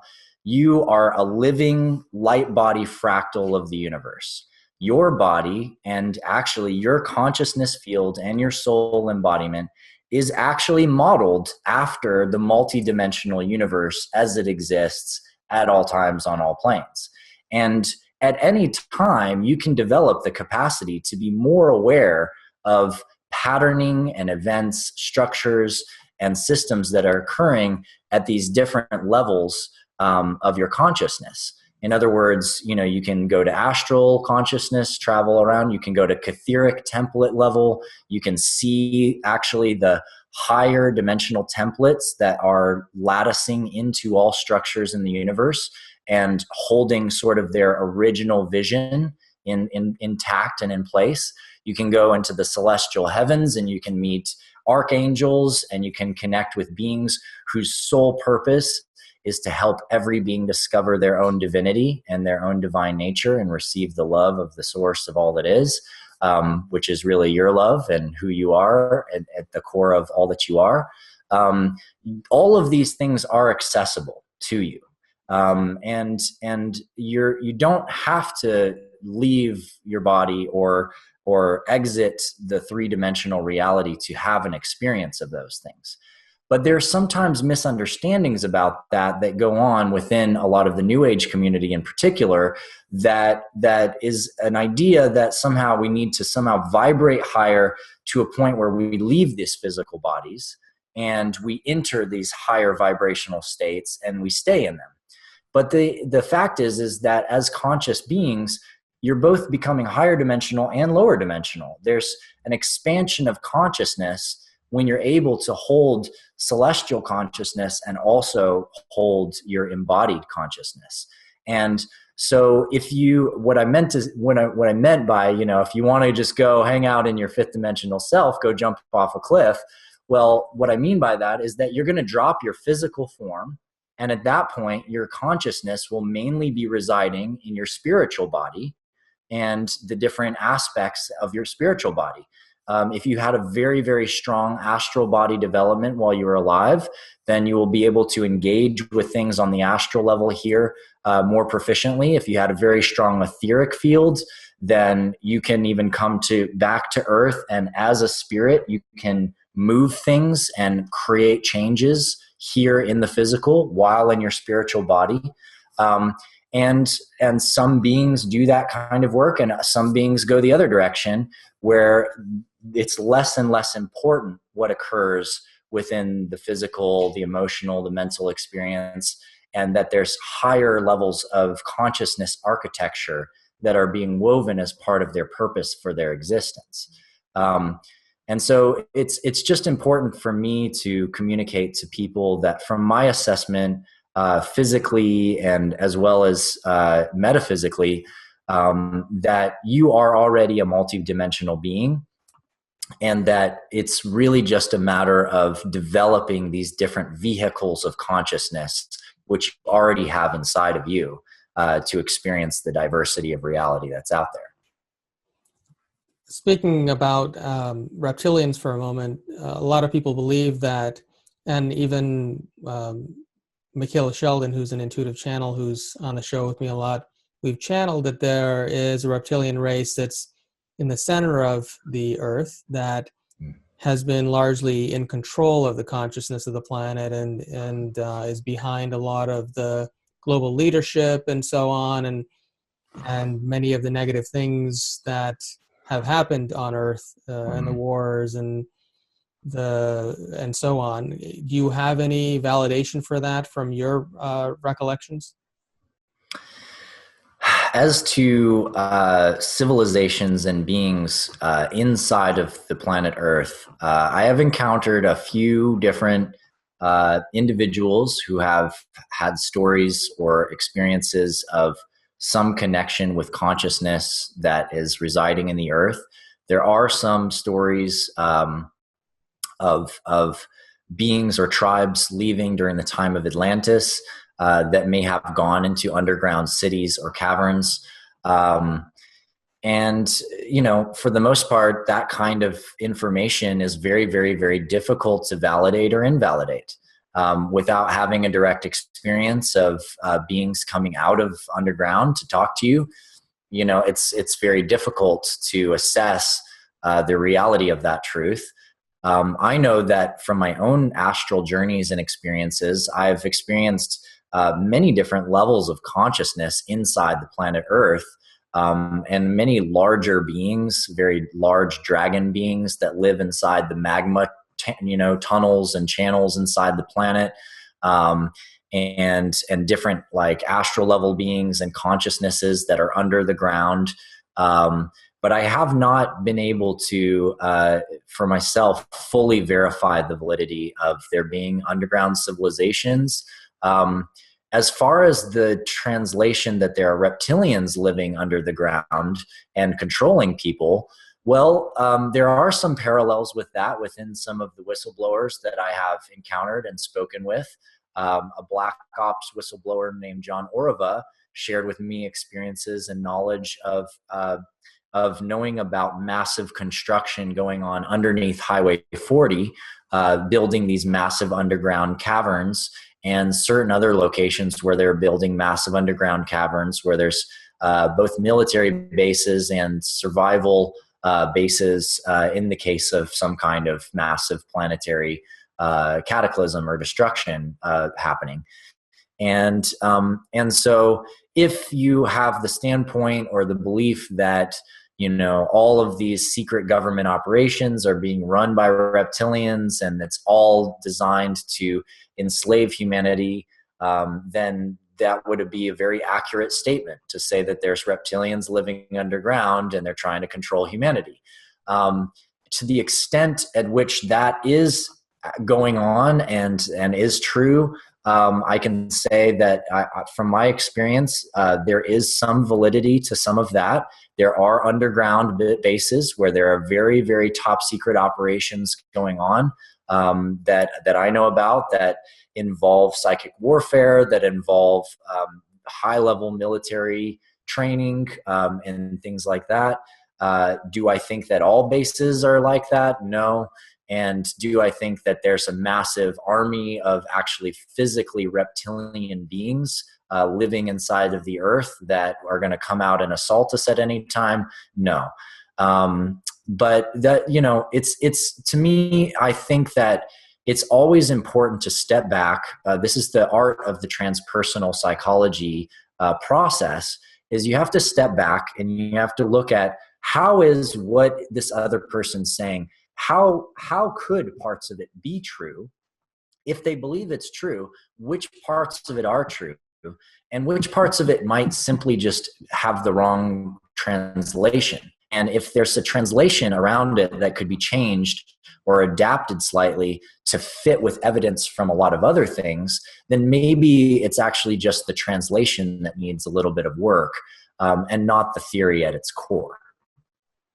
Tell me about I know you have a school that you started recently, right? And what's the name of it, and what's the primary objective of the school? Yeah, so my primary academy right now is called the Guardian Alliance. And the Guardian Alliance is a school for self-mastery. We have different training pathways which are archetypal in nature, and also match up with different levels of experience within our energy bodies. So for example, we have a warrior training path, which is about physical mastery, physical training, development of your physiological energetic system, your breathing techniques, martial arts, conflict resolution, and a lot of the roles that so-called warriors have taken on throughout history.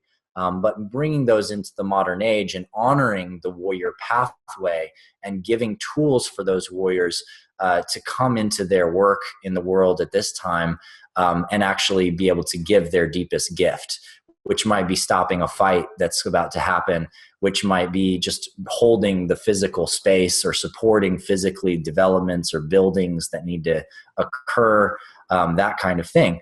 And then we have the emotional development school, which is the Weaver pathway, and that develops sexual and social knowledge and information and emotional acceptance within the individuals in that pathway. So they learn how to really harness the power of their emotional fields in their experience socially, sexually, and otherwise.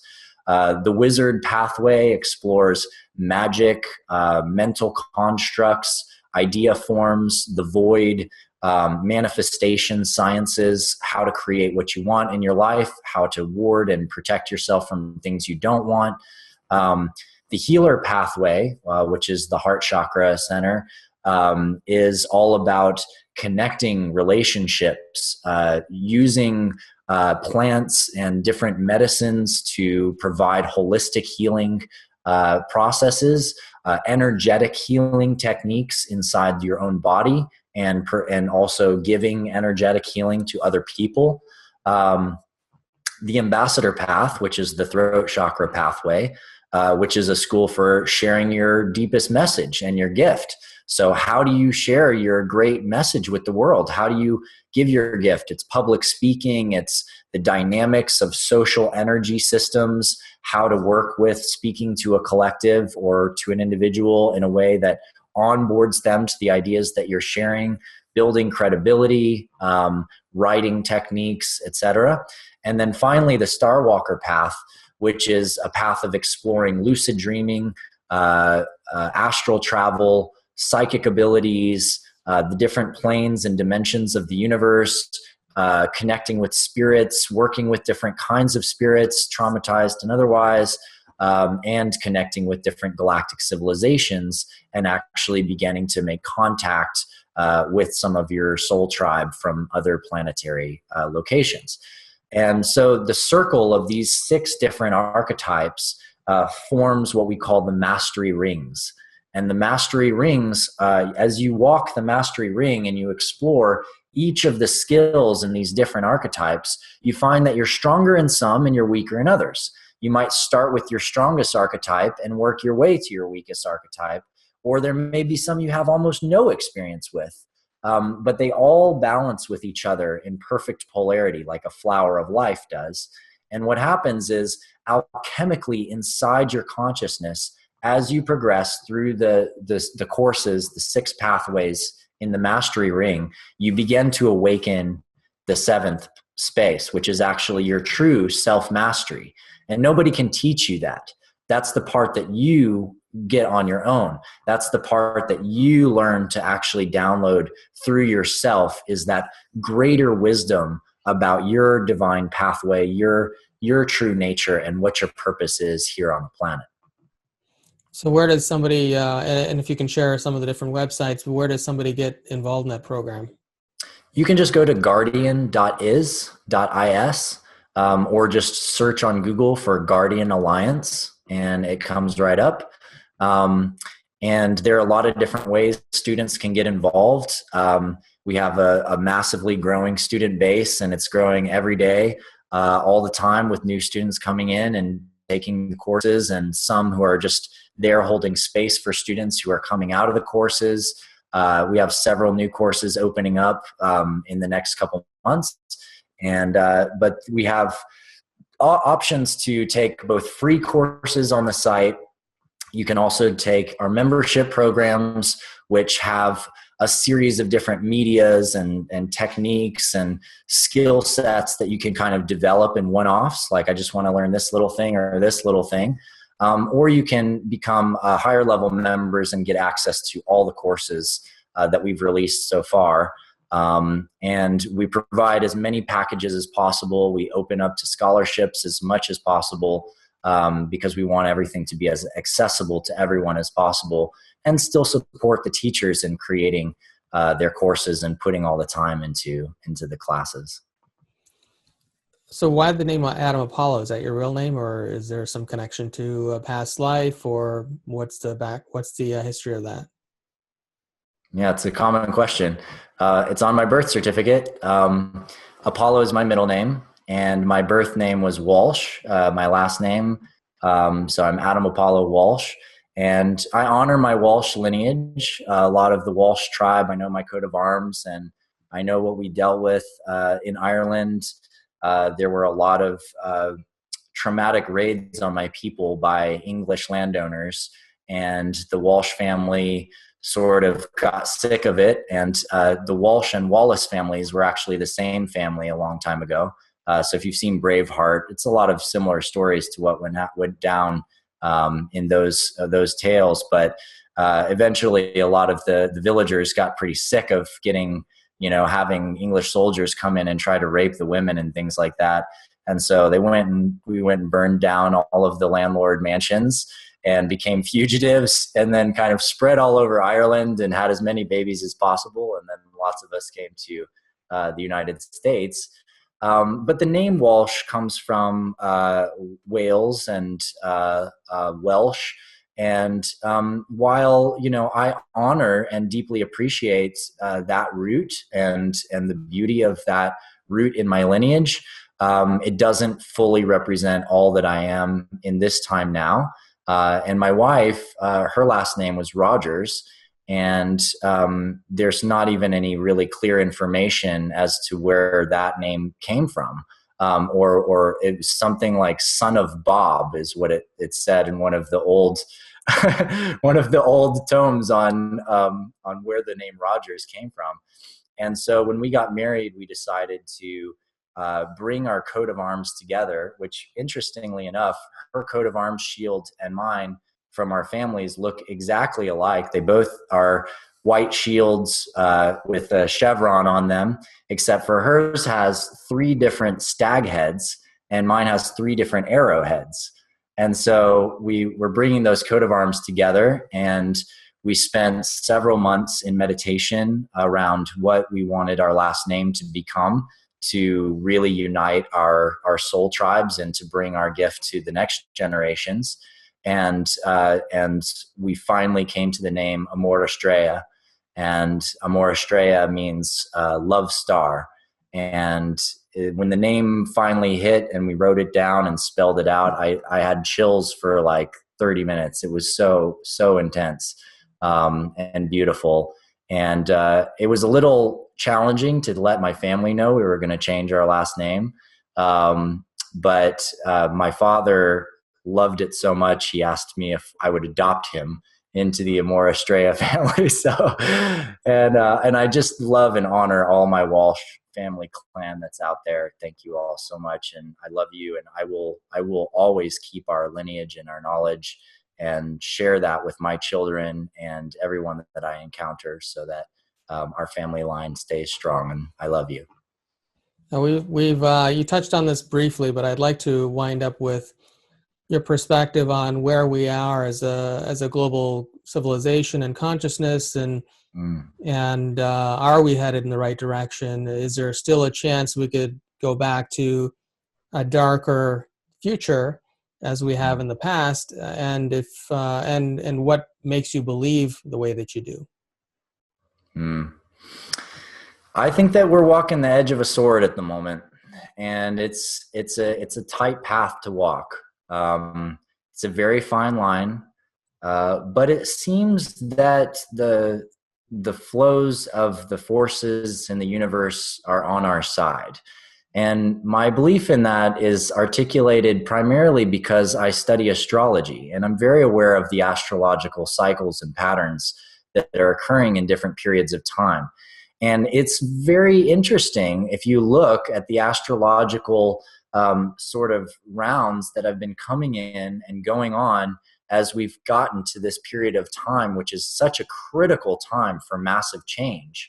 And the astrology illustrates it. It very clearly explains these exact patterns that we're experiencing, and especially the Pluto and Capricorn process that we're going through, in which, you know, the darkest secrets of the structures and the systems that we have in place are being revealed faster than ever before. And that is illuminating for us what we need to know to create a system that can actually make it through and get to the other side. And so I'm highly, highly confident that we're going to make it. And I feel like I'm here for no other reason but to help make sure that we get there. And almost all of my closest friends and family, the people that I really love and respect out there in the world, are dedicated to the same thing.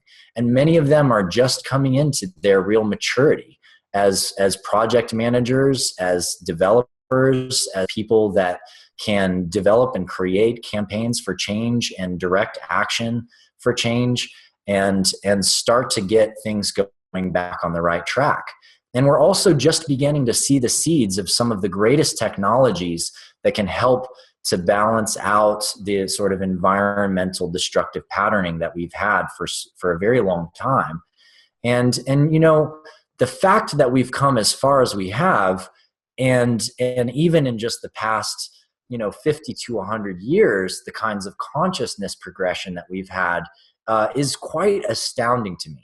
It's so amazing, and it gives me a lot of faith because, you know, at the same time as we've been ramping up all of these incredible new technologies and building out this whole industrial systems, and then, you know, all of these information-based networks and systems, at the same time as that's been happening, some of the most crucial ideas and developments got blocked out and held behind.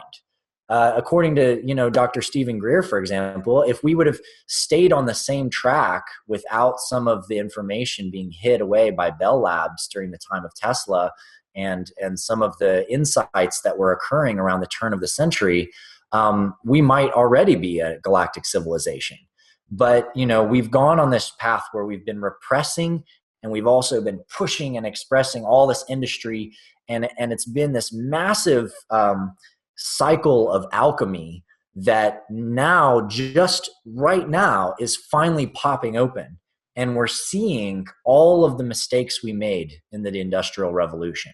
We're seeing all the problems that we've created for ourselves.